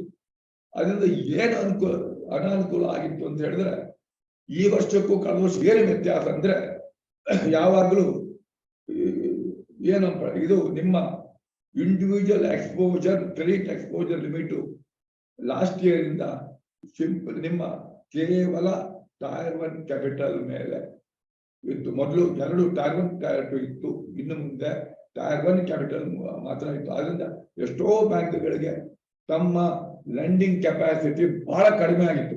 ಇದರಿಂದಾಗಿ ಕಡಿಮೆ ಆಯಿತು. ಯಾಕಂದ್ರೆ ಯಾವುದೇ ಒಂದು ಲಾಸ್ ಬಂದಾಗ, ಅಕ್ಯುಮುಲೇಟೆಡ್ ಲಾಸ್ ಇದ್ದಾಗ ನಿಮ್ಮ ಟೈರ್ 1 ಕ್ಯಾಪಿಟಲ್ ಕಡಿಮೆ ಆಗ್ತದೆ. ಈ ಒಂದು ಕ್ಲಾಸ್ ಇದೆ, ಏನು ಅಂತ ಹೇಳಿದ್ರೆ ಟೈರ್ 2 ಕ್ಯಾಪಿಟಲ್ ಟೈರ್ 1 ಕ್ಯಾಪಿಟಲ್ ಗಿಂತ ಜಾಸ್ತಿ ಆಗುವಾಗಿಲ್ಲ. ಅಂದ್ರೆ ನಿಮ್ ಟೈರ್ 2 ಎಷ್ಟೇ ಇರ್ಲಿ, ರಿವ್ಯಾಲ್ಯೂಯೇಷನ್ ಇರೋರು ತುಂಬಾ 10-20 ಕೋಟಿ ಇರ್ಲಿ, ನಿಮ್ ಟೈರ್ 1 ಕ್ಯಾಪಿಟಲ್ ಒಂದೇ 1 ಕೋಟಿ ಅಂತಿದ್ರೆ ಇದು ಟೈರ್ 2 ಕ್ಯಾಪಿಟಲ್ ಕೂಡ ಒಂದೇ ಕೊಟ್ಟು ಗಿಂತ ಜಾಸ್ತಿ ಇರಬಾರದು. ಯಾವುದೇ ಕಾರಣಕ್ಕೋಸ್ಕರ ಟೈರ್ 1 ಕ್ಯಾಪಿಟಲ್ ನೆಗೆಟಿವ್ ಹೋಯ್ತು ಅಂದ್ರೆ ಟೈರ್ 2 ಕ್ಯಾಪಿಟಲ್ ಏನೂ ರೆಕಗ್ನೈಸ್ ಮಾಡುವಾಗಿಲ್ಲ. ಆ ತರ ಪರಿಸ್ಥಿತಿ ಇತ್ತು. ಅದರಿಂದಾಗಿ ಎಷ್ಟೋ ಬ್ಯಾಂಕ್ಗಳು ಡಿಪಾಸಿಟ್ ಇರೋಷನ್ ಅಂತ ಇದನ್ನ ಆಗ್ತಿತ್ತು. ಯಾಕಂದ್ರೆ ಅವರು ಆಸ್ತಿ ಇದೆ, ರಿವ್ಯಾಲ್ಯೂಯೇಷನ್ ರಿಸರ್ವ್ ಇದೆ, ಆಸ್ತಿ ಮಾರಾಟ ಮಾಡಿದ್ರೆ ಸಾಕಷ್ಟು ಹಣನೂ ಬರುತ್ತೆ, ಎಲ್ಲ ಇದೆ. ಆದರೂ ಈ ಅಕೌಂಟಿಂಗ್ ಜಗ್ಲರಿಯಿಂದಾಗಿ ಏನಾಗಿತ್ತು, ಎಷ್ಟೋ ಬ್ಯಾಂಕ್ಗಳು ಡಿಪಾಸಿಟ್ ಇರೋಷನ್ ಅಂತ ಆಗಿ ಅದಕ್ಕೆ ಡೈರೆಕ್ಷನ್ ಇಶ್ಯೂ ಆಗಿದೆ. ಚಿಕ್ಕ ಉದಾಹರಣೆ ಕೊಡ್ತೀನಿ ನಿಮಗೆ. ಇಲ್ಲಿ ಬೆಂಗಳೂರಲ್ಲಿ ಇಂಡಸ್ಟ್ರಿಯಲ್ ಕೋಆಪರೇಟಿವ್ ಬ್ಯಾಂಕ್ ಅಂತ ಇತ್ತು, ಅದಕ್ಕೆ ಲೈಸೆನ್ಸ್ ಕ್ಯಾನ್ಸಲ್ ಆಯ್ತು. ಏನು ಜನರಲಿ ಡೈರೆಕ್ಷನ್ಸ್ ಹಾಕುವಾಗ ಅಥವಾ ಅದೊಂದು ಎಕ್ಸೆಪ್ಷನ್ ಲೈಸೆನ್ಸ್ ಕ್ಯಾನ್ಸಲ್ ಏನು ಅಂತ ಹೇಳ್ತಾರೆ, ಡಿಪಾಸಿಟ್ ಇರೋಷನ್ 15% ಗಿಂತ ಜಾಸ್ತಿ ಇದೆ ಹೋದರೆ, ಅಂದ್ರೆ ಇವಾಗ 100 ರೂಪಾಯಿ ಡಿಪಾಸಿಟ್ ಇದ್ರೆ ಆ ಡಿಪಾಸಿಟ್ 85 ಮಾತ್ರ ಸಿಗ್ತದೆ, 15 ರೂಪಾಯಿ ಲಾಸ್ ಆಗುತ್ತೆ ಅಂತ ಈ ಲೆಕ್ಕಾಚಾರ ಪ್ರಕಾರ ಹಾಕಿದ್ರು. ಆದ್ರೆ ಗಿಲ್ಟ್ ಪ್ರಾಕ್ಟಿಸ್ ಏನು, ರಿಯಾಲಿಟಿ ಏನು ಅಂದ್ರೆ ಅವ್ರದ್ದು ಅಷ್ಟು ಆಸ್ತಿ ಇತ್ತು, ಅವರು ಆಸ್ತಿ ರಿವ್ಯಾಲ್ಯೂಷನ್ ಮಾಡಿ ಟೈರ್ 2 ಕ್ಯಾಪಿಟಲ್ ಹಾಕಿದ್ರು. ಆ ಅಕೌಂಟಿಂಗ್ ಜಗ್ಲರಿಂದಾಗಿ ಆ ಲೆಕ್ಕ ತಕೊಳ್ಳದೆ ಡಿಪಾಸಿಟ್ ಇರೋಷನ್ ಇದೆ ಅಂತ ಡೈರೆಕ್ಷನ್ಸ್ ಹಾಕಿದ್ರು. ಆಮೇಲೆ ಅವ್ರು ಎಲ್ಲ ಸುಮಾರು ಅಸೆಟ್ ಅನ್ನು ಸೇಲ್ ಮಾಡಿ ಆಲ್ಮೋಸ್ಟ್ ಎಲ್ಲ ಡಿಪಾಸಿಟ್ ವಾಪಸ್ ಕೊಟ್ರು. ಆದ್ರೂ ಅವ್ರದ್ದು ಅಸೆಟ್ ಇದೆ. ಈ ಇವತ್ತಿನ ಅಕೌಂಟಿಂಗ್ ಆ ಹೊತ್ತಿಗೆ ಇದ್ದಿದ್ರೆ ಅವರಿಗೆ ಆ ಪರಿಸ್ಥಿತಿ ಬರೋಲ್ಲ ಇತ್ತು. ಈಗ ಇನ್ನೂ ಒಂದು ಲಾಸ್ಟ್ ಇಯರ್ ಕೆಲವು ಬ್ಯಾಂಕ್ಗಳಿಗೆ ಇದು ಡೈರೆಕ್ಷನ್ಸ್ ಹಾಕಿದ. ಅವ್ರು ಹಳೆ ಆಸ್ತಿ ಇತ್ತು ಅವ್ರ ಹತ್ರ, ಅವ್ರ ಎಕ್ಸ್ಟ್ರಾ ಸೈಟು ಇತ್ತು, ಅವ್ರು ಮಾರಾಟ ಮಾಡುವುದೂ ಇಲ್ಲ, ಹಾಗೆ ಇಟ್ಕೊಂಡ್ರು ನಮ್ಗೆ ಯಾಕೆ ಅಂತ. ಆದ್ರಿಂದ ಅವರಿಗೆ ಡೈರೆಕ್ಷನ್ಸ್ ಈಗ ಬಂತು.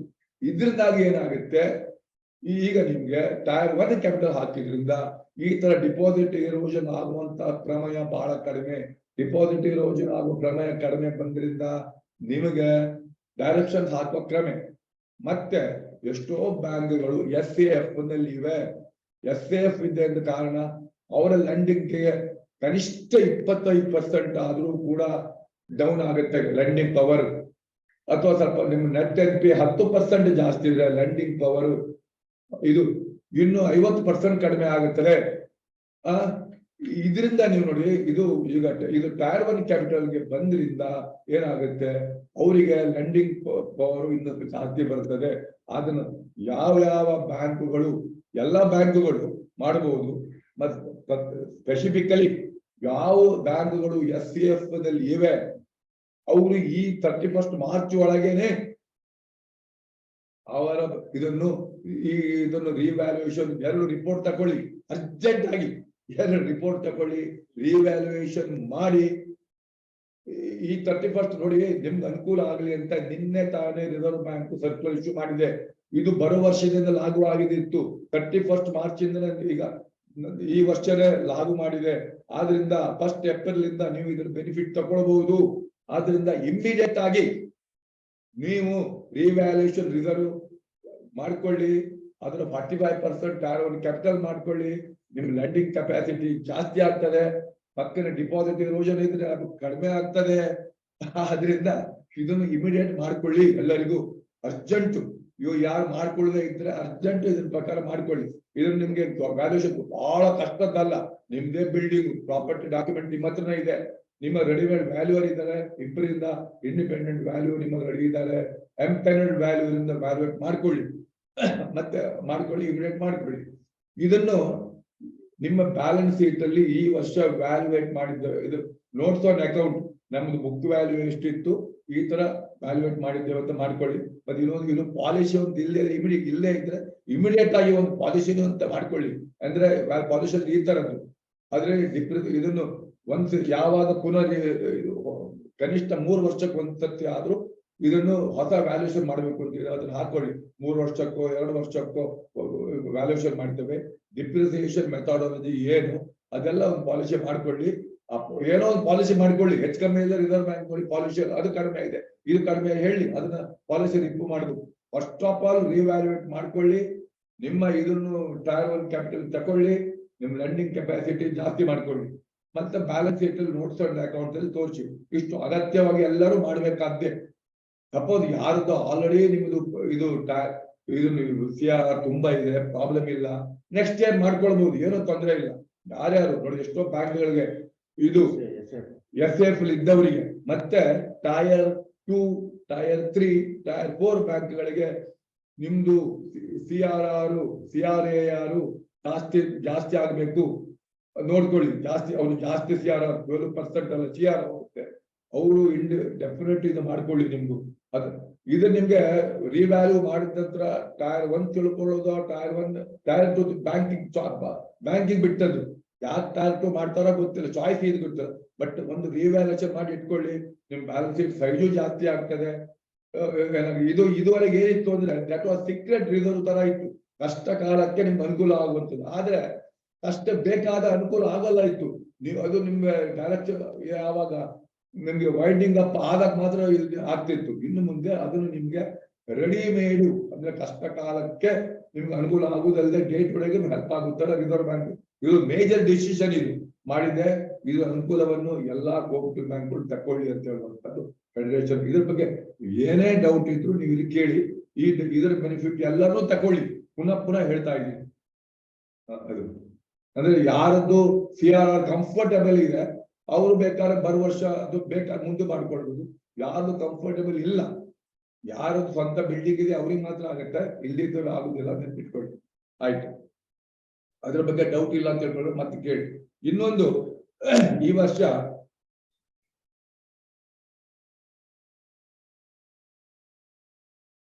ನಮ್ಮ ಈ ಇನ್ವೆಸ್ಟ್ಮೆಂಟಿನ ಈಲ್ಡ್ ಜಾಸ್ತಿ ಆದ್ರಿಂದ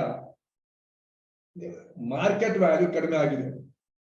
ಅದರಿಂದ ನಿಮ್ಗೆ ಹೆಲ್ಡ್ ಫಾರ್ ಟ್ರೇಡಿಂಗ್ ಅಥವಾ ಅವೈಲೇಬಲ್ ಫಾರ್ ಸೇಲ್ ಕ್ಯಾಟಗರಿಯಲ್ಲಿ ನೀವು ಇರುವಂತಹ ಗವರ್ಮೆಂಟ್ ಸೆಕ್ಯೂರಿಟೀಸ್ಗೆ ನೀವು ಏನು ಮಾಡದೇ ಇದ್ರು ಅದಕ್ಕೆ ಏನಾಗುತ್ತೆ, ಮಾರ್ಕೆಟ್ ವ್ಯಾಲ್ಯೂ ಕಡಿಮೆ ಆಗಿದೆ. ಫೋರ್ಸ್ಫುಲಿ ನೀವು ಡಿಪ್ರಿಸಿಯೇಷನ್ ಐಡಿಯಾ ಮಾಡಲೇಬೇಕಾಗುತ್ತೆ. ಕೆಲವು ಬ್ಯಾಂಕ್ಗಳಲ್ಲಿ ಕ್ವೈರಿ ಬಂತು. ಈಗ ಇದಕ್ಕೆ ಮಾರ್ಕೆಟ್ ಲಾಸ್ ಆದ್ರಿಂದ ಮಾಡುವಂತ ಡಿಪ್ರಿಸಿಯೇಷನ್ ಮಾಡಲೇಬೇಕು, ಚಾಯ್ಸ್ ಇಲ್ಲ. ಆ ಡಿಪ್ರಿಸಿಯೇಷನ್ಗೆ ನಾವು ಇನ್ಕಮ್ ಟ್ಯಾಕ್ಸ್ ಬೆನಿಫಿಟ್ ತಗೊಳ್ಬಹುದಾ? ಯಾಕೆ ತಗೊಳ್ತೇವೆ? ಯಾವುದೋ ಒಂದು ಲೀಗಲ್ ಒಪಿನಿಯನ್ ತೋರಿಸಿದ್ರು ಅವರು, ಈ ಪ್ರಕಾರ ನೋಡಿ, ಅವರು ಕೆಲವರು ಲೀಗಲ್ ಒಪಿನಿಯನ್ ಕೊಡೋಕೆ ಇರುವರು, ಕೆಲವರು ಲೀಗಲ್ ಒಪಿನಿಯನ್ ಕೊಡೋ ಮುಂಚೆ ಕೆಳಗೆಲ್ಲ ಕಂಡೀಷನ್ ಹಾಕಿದ್ದೆ, ನಮ್ದು ಅದಿಲ್ಲ ಇದಿಲ್ಲ, ನಮ್ ಜಾಬ್ ತರಲ್ಲ ಅಂತ. ಆ ಲೀಗಲ್ ಒಪಿನಿಯನ್ ಕೊಟ್ಟವರು ನಿಮಗೆ ಬಂದು ನಿಮ್ ಕೇಸನ್ನು ಫ್ರೀ ಆಗಿ ಅವರು ಫೈಟ್ ಮಾಡಲ್ಲ, ನಿಮ್ಗೆ ಏನೋ ಲಾಸ್ ಆದ್ರೆ ಅವರು ಕೊಡಲ್ಲ, ಅವ್ರು ಫೀಸ್ ತಗೊಳ್ತಾರೆ, ಲೀಗಲ್ ಕೊಡ್ತಾರೆ. ಈ ಏನೋ ಒಂದು ಪ್ರತಿಯೊಬ್ಬರಿಗೆ ಜಸ್ಟಿಫಿಕೇಶನ್ ಇದೆ, ಕೊಡ್ತಾರೆ. ಅದರ ಪ್ರಕಾರ ನಾವು ಲೀಗಲ್ ಒಪಿನಿಯನ್ ಕೊಟ್ಟಿದೆ, ನಾವು ತಕೊಳ್ಬಹುದಾ ಅಂತ ನಮ್ಗೆ ಕೆಲವು ಆಲ್ರೆಡಿ ನಾವು ಕಳೆದ ವರ್ಷ ತಕೊಂಡಿದ್ದೀವಿ, ಈ ವರ್ಷ ತಕೊಂಡ ನಂತರ ಯಾಕೋ ಡೌಟ್ ಬಂತು ಅವರಿಗೆ, ಇಲ್ಲಿ ಫೆಡರೇಷನ್ ಕೇಳೋಣ ಅಂತ ಬಂದು ಕೇಳಿದ್ರು. ಅದಕ್ಕೆ ನೋಡಿ, ಇದು ಸ್ಪಷ್ಟವಾಗಿ ಹೇಳ್ತಾ ಇದ್ದೇನೆ, ಇಲ್ಲಿ ನೋಡಿ ಸೆಕ್ಷನ್ 36(1) ಇನ್ಕಮ್ ಪ್ರಕಾರ ನಿಮ್ಗೆ ಏನಾಗುತ್ತೆ, ಯಾವಾಗ ನಿಮ್ಗೆ ಡಿಡಕ್ಷನ್ ಸಿಗುತ್ತೆ ಅಂತ ಹೇಳಿದ್ರೆ, ಇದು NPA ಅಥವಾ ಬ್ಯಾಡ್ ಡೆಟ್ ರಿಟರ್ನ್ ಆಫ್ ಮಾಡಿದಾಗ ಮಾತ್ರ, ಇರ್ರಿಕವರೇಬಲ್ ರೈಟ್ ಆಫ್ ಮಾಡಿದಾಗ, ಕಂಪ್ಲೀಟ್ ಮಾಡಿದಾಗ ಮಾತ್ರ ನಿಮ್ಗೆ ಬೆನಿಫಿಟ್ ಸಿಗುತ್ತೆ. ನೀವು ಜಸ್ಟ್ ಪ್ರೊವಿಷನ್ ಅಂತ ಮಾಡಿದಾಗ ಇದಕ್ಕೆ ಬೆನಿಫಿಟ್ ಸಿಗುವುದಿಲ್ಲ. ನೋಡಿ, ಪ್ರೊವಿಷನ್ ಮತ್ತೆ ಬ್ಯಾಡ್ ಡೆಟ್ ರೈಟ್ ಆಫ್ ಒಂದೇ ಅಲ್ಲ. ಆದ್ರಿಂದ ನೀವು ಅದನ್ನು ಸಪೋಸ್ ಇದಕ್ಕೆ ಯಾವುದೇ ಒಂದು ಇದು ಹೇಳಿದ್ನಲ್ಲ, ನೀವು ಸೆಕ್ಯೂರಿಟಿ ಮಾರಾಟ ಮಾಡಿ ಲಾಸ್ ಆದ್ರೆ ಆ ಲಾಸಿಗೆ ಇನ್ಕಮ್ ಟ್ಯಾಕ್ಸ್ ಬೆನಿಫಿಟ್ ಸಿಗುತ್ತೆ.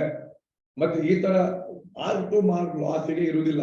ಇನ್ನೊಂದು ಆರ್ಗ್ಯುಮೆಂಟ್ ಏನು ಹೇಳಿದ್ರೆ ಅಂತ ಹೇಳಿದ್ರೆ, ನಮ್ಗೆ 8.5% ಅಷ್ಟು NPA ಪ್ರೊವಿಷನ್ ಮಾಡಿದಾಗ ನಮ್ಗೆ ಇನ್ಕಮ್ ಟ್ಯಾಕ್ಸ್ ಬೆನಿಫಿಟ್ ಇದೆ, ಇದು ಅದ್ರೊಳಗೆ ಯಾಕೆ ಬರಲ್ಲ ನೋಡಿ, ಅದಕ್ಕೆ ಅಪ್ಲೈ ಆಗಲ್ಲ. ಅದು ಅವ್ರು BDDR ಬ್ಯಾಡ್ ಡೆಟ್ ಹೇಳಿದಷ್ಟೇ ವಿನ ಇದು IDR ಇದಕ್ಕಲ್ಲ, ಗೌರ್ಮೆಂಟ್ ಸೆಕ್ಯೂರಿಟಿ ಅಲ್ಲ. BDDR ಅಂತ ಹೇಳಿದ್ರೆ ಅದು ಕ್ರೆಡಿಟ್ ಲಾಸ್, ಇದು IDR ಅಂತ ಹೇಳಿದ್ರೆ ಗವರ್ಮೆಂಟ್ ಏನು ನಿಮ್ಗೆ ಇದು ಡಿಫಾಲ್ಟ್ ಆಗುದಿಲ್ಲ, ಕ್ರೆಡಿಟ್ ಲಾಸ್ ಇಲ್ಲ, ಈ ಮಾರ್ಕೆಟ್ ಲಾಸ್ ಆಗುವಂತದ್ದು. ಆದ್ರಿಂದ IDR ಇದನ್ನು 8.5% ಅಷ್ಟು ತಂದು ಅದರಲ್ಲಿ ಕೇಳುವಾಗಿಲ್ಲ. ಎರಡು ವ್ಯತ್ಯಾಸ ಇದೆ. ಒಪಿನಿಯನ್ ನಿಮ್ಗೆ ಕೊಡ್ತಾರೆ, ಬಟ್ ಇದರಿಂದಾಗಿ ನಿಮ್ಗೆ ಇದಾಯ್ತು ಅಂದ್ರೆ ಇನ್ಕಮ್ ಟ್ಯಾಕ್ಸ್ ರಿಸರ್ವ್ ಬ್ಯಾಂಕ್ನವರು ಎಕ್ಸೆಪ್ಷನ್ ತಗೊಳ್ಬಹುದು, ಆಮೇಲೆ ಇನ್ಕಮ್ ಟ್ಯಾಕ್ಸ್ ಡಿಪಾರ್ಟ್ಮೆಂಟ್ ನವರು ನಿಮ್ಗೆ ರಿಸರ್ವ್ ಬ್ಯಾಂಕ್ ನೋಡಿದ್ರೆ ಎಕ್ಸೆಪ್ಷನ್ ತಗೊಳ್ಬಹುದು, ನೋಡಿದ್ರೆ ಇನ್ಕಮ್ ಟ್ಯಾಕ್ಸ್ ಬಗ್ಗೆ. ಇಲ್ಲ ಅಂತ ಹೇಳಿದ್ರೆ ಅವ್ರದ್ದು ಈ ಸುಮ್ಮನೆ ಇರುತ್ತೆ. ಬಟ್ ಇನ್ಕಮ್ ಟ್ಯಾಕ್ಸ್ ಇದು ಬಂದಾಗ ಇವತ್ತೆಲ್ಲ ನಿಮ್ಗೆ ನಾಳೆ ಪ್ರಾಬ್ಲಮ್ ಆಗುತ್ತೆ. ಆದ್ರಿಂದ ಪುನಃ ಬೇಕು ಟ್ಯಾಕ್ಸ್ ಅಡ್ವೈಸ್ ತಗೊಳ್ಳಿ, ಕನ್ಸಲ್ಟೆಂಟ್ ಒಂದು ತಗೊಳ್ಳಿ, ಅವ್ರ ಹತ್ರ ಆ ಕಂಡೀಷನ್ ಹಾಕೋದು ಬೇಡ, ಸಬ್ಜೆಕ್ಟ್ ಟು ದಿಸ್ ಕಂಡೀಷನ್ ನಾನು ಜವಾಬ್ದಾರಿ, ಅದು ಕಂಡೀಷನ್ ಹಾಕಿದೆ ಅವ್ರ ಅಡ್ವೈಸ್ ಕೊಡ್ಲಿ, ತಗೊಳ್ಬೇಕಾ? ಹೌದು. ಆದ್ರಿಂದ ನಮ್ದು ಯಾಕಂದ್ರೆ ಎಷ್ಟೋ ಕಮರ್ಷಿಯಲ್ ಬ್ಯಾಂಕ್ ಅಲ್ಲಿ ಎಷ್ಟೋ ನೋಡಿದ್ದೇವೆ, ಹೊಸಲ್ಲ, ಇವ್ರೇನೋ ನಿಮ್ಗೆ ಅಡ್ವೈಸ್ ಕೊಡ್ತಾರೆ. ಅಡ್ವೈಸ್ ಕೊಟ್ರಿಂದ ಬ್ಯಾಂಕಿಗೆ ಪ್ರಾಬ್ಲಮ್ ಆಗುತ್ತೆ, ಅಡ್ವೈಸ್ ನಾವು ಕೊಡುವುದಿಲ್ಲ. ನೆನ್ಪಿಡಿ. ನೆಕ್ಸ್ಟ್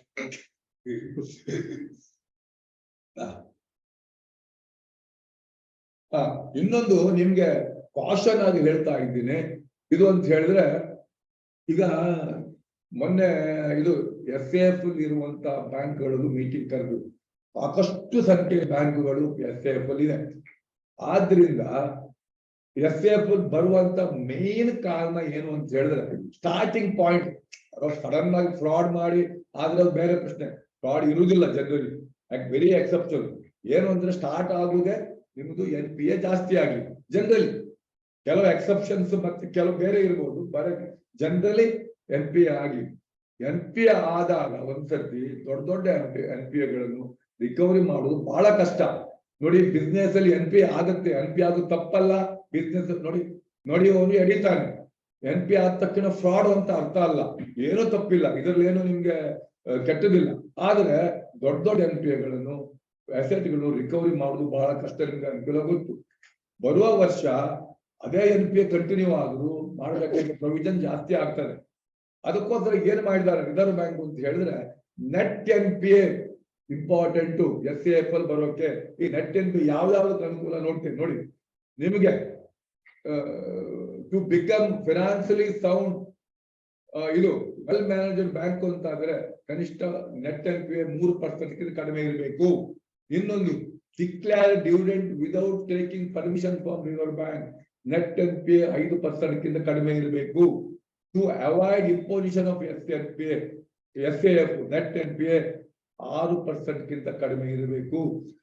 ಮತ್ತೆ ಇದ್ರಲ್ಲಿ ಏನಾಗುತ್ತೆ ಅಂತ ಹೇಳಿದ್ರೆ, ಸಪೋಸ್ ನೀವು 3% ಯಾರದ್ದು ನೆಟ್ NPA 3% ಜಾಸ್ತಿ ಇದೆ ಅಂದ್ರೆ, ಇಲ್ಲಿ ಇದು ಬ್ರೇಕ್ ಪಾಯಿಂಟ್ ಅಂದ್ರೆ 3%. Financial sound well managed bank net NPA 3% ಯಾರು ಜಾಸ್ತಿ ಇದೆ ಅವರು ಇದು ಈ ವರ್ಷ ಆದಷ್ಟು ಜಾಸ್ತಿ ಪ್ರೊವಿಷನ್ ಮಾಡಿ ನೆಟ್ NPA 3% ಕಡಿಮೆ ತರೋಕೆ ಅಥವಾ ಕನಿಷ್ಠ 3% ವರೆಗೆ ತರೋಕೆ ಪ್ರಯತ್ನ ಮಾಡಿ. ಅದೇನಾಗುತ್ತೆ ಅಂದ್ರೆ ಬಫರ್ ಸಡನ್ ಆಗಿ ಒಂದು ವರ್ಷ ಅನ್ಎಕ್ಸ್ಪೆಕ್ಟೆಡ್ ಲಾಸ್ ಆಯ್ತು, ಅದು ನಿಮ್ಗೆ ನೆಟ್ NPA ಏನಾಗುತ್ತೆ ಜಾಸ್ತಿ ಇದ್ರೆ ಇದ್ರ NPA ಪ್ರೊವಿಷನ್ ಜಾಸ್ತಿ ಇದ್ರೆ ನೀವು ರೈಟ್ ಬ್ಯಾಕ್ ಮಾಡಬಹುದು. ಆಗ ಹೇಳಿದ್ದಲ್ಲ ನಿಮ್ಗೆ ಈ ವರ್ಷದ್ದು ಜಾಸ್ತಿ ಪ್ರೊವಿಷನ್ ಇದ್ರೆ ನೀವು ರೈಟ್ ಬ್ಯಾಕ್ ಮಾಡಿ, ಅದಕ್ಕೆ ಇನ್ಕಮ್ ಟ್ಯಾಕ್ಸ್ ಇಲ್ಲ. ಈ ವರ್ಷ ಇನ್ಕಮ್ ಟ್ಯಾಕ್ಸ್ ತಗೊಳ್ಳೋಕೋಸ್ಕರ ಅಷ್ಟು 8.5% ನಿಮ್ಮ ಟೋಟಲ್ ಇನ್ಕಮ್ ಅಂದ್ರೆ ಹೊಸ NPA ಪ್ರೊವಿಷನ್ ಮಾಡಿ ಈ ಕಡೆ ಈ ವರ್ಷ NPA ಬೆನಿಫಿಟ್ ತಗೊಳ್ಳಿ, ಆ ಕಡೆ ನಿಮ್ಗೆ ಏನು ವ್ಯತ್ಯಾಸ ಇಲ್ಲ, ಬುಕ್ ಎಂಟ್ರಿಯಿಂದಾನೇ ನೀವು ಅದರ ಬೆನಿಫಿಟ್ ತಗೊಳ್ಳಿ. ಇದು lower the NPA act buffer. ಮತ್ತೆ ಹೇಳಿದ್ನಲ್ಲ NPA ಪ್ರೊವಿಷನ್ ಇದು ಫ್ರೆಶ್ ತಗೊಳ್ಳಿ ಅಂತ. ಈ ಬೆನಿಫಿಟ್ ತಗೊಳ್ಬೇಕಾದ್ರೆ ಒಂದು ಅಂತ ಹೇಳಿದ್ರೆ ನೆಟ್ಟಿಂಗ್ ಆಫ್ ಮಾಡಬಹುದು. ಇಷ್ಟು ನಾವು ರೈಟ್ ಬ್ಯಾಕ್ ಮಾಡ್ತೀವಿ, ಹೊಸ ಪ್ರೊವಿಷನ್ ಇಷ್ಟು ಮಾಡ್ತೀವಲ್ಲ, ಸಪರೇಟ್ ಇಂಡಿಪೆಂಡೆಂಟ್ ಎಂಟ್ರಿ, ಒಂದು ಕಡೆ ಕ್ರೆಡಿಟ್ ಎಂಟ್ರಿ, ಒಂದು ಕಡೆ ಡೆಬಿಟ್ ಎಂಟ್ರಿ ಮಾಡ್ಕೊಂಡು ನೀವು ಇದು ಮಾಡಿದ್ರಿಂದ ಏನಾಗ್ತದೆ ನಿಮ್ಗೆ ಇನ್ಕಮ್ ಟ್ಯಾಕ್ಸ್ ಬೆನಿಫಿಟ್ ಬರ್ತದೆ. ಇನ್ನೊಂದು ಸಪೋಸ್ ನಿಮ್ಗೆ ಈ ವರ್ಷ 8.5% ಅಷ್ಟು ಮಾತ್ರ ನಿಮ್ಗೆ ಟೋಟಲ್ ಇನ್ಕಮ್ ಟ್ಯಾಕ್ಸ್ ಬೆನಿಫಿಟ್ ಇರುತ್ತೆ, ಅದಕ್ಕಿಂತ ಮಾಡ್ಬೇಕು ಅಂತ ತೋರ್ತೀವಿ. ಯಾಕಂದ್ರೆ ನಿಮ್ಗೆ ಪ್ರಾಫಿಟ್ ಜಾಸ್ತಿ ತೋರಿಸ್ಬೇಕು ಅಂತಿದೆ ಅಂತವ್ ಏನ್ ಮಾಡ್ಬೋದು ಅಂತ ಹೇಳಿದ್ರೆ ಅಪ್ರಾಪ್ರಿಯೇಷನ್ ಮಾಡ್ಕೊಂಡು ಇದಕ್ಕೆ NPA ಪ್ರೊವಿಷನ್ ಜಾಸ್ತಿ ಮಾಡಬಹುದು. ಅಪ್ರಾಪ್ರಿಯೇಷನ್ ಅದು ಕೂಡ ಬೆನಿಫಿಟ್ ಸಿಗ್ತದೆ ನಿಮ್ಗೆ ಪ್ರಾಫಿಟ್ ಜಾಸ್ತಿ ತೋರಿಸ್ಬೇಕು ಅಂತಿದ್ರೆ ಪ್ರಾಫಿಟ್ ಜಾಸ್ತಿ ತೋರಿಸ್ಬೇಕು. ಯಾಕಂದ್ರೆ ಪೂರ ಪ್ರೊವಿಷನ್ ಅಂತ ತೋರಿಸಿದ್ರೆ ಇನ್ಕಮ್ ಟ್ಯಾಕ್ಸ್ ಕೊಡ್ತೀರಾ, ಪ್ರಾಫಿಟ್ ಕಡಿಮೆ ಆಗುತ್ತೆ. ಅದು ಬೇಡ, ಪ್ರಾಫಿಟ್ ತೋರಿಸ್ಬೇಕು ಅಂತಿದ್ರೆ 8.5% ಜಾಸ್ತಿ ಪ್ರೊವಿಷನ್ ಮಾಡಬೇಕು ಅಂತಿದ್ರೆ ನೀವು ಅಪ್ರಾಪ್ರಿಯೇಷನ್ ಮಾಡಿ, ಬೇರೆ ಯಾವ್ದಕ್ಕೂ ಮಾಡಿ, ಇದಕ್ಕೆ ಅಡಿಷನಲ್ ಅಪ್ರಾಪ್ರಿಯೇಷನ್ ಮಾಡಿ ಎಲ್ಲ ತನ್ನಿ. ಇದರಿಂದಾಗಿ ನಿಮ್ಗೆ SAF ಬರುವುದು ತಪ್ಪತ್ತೆ, ಮತ್ತೆ SAF ವಾಪಸ್ ಬರೋಕೆ ಇದು ನೋಡಿ.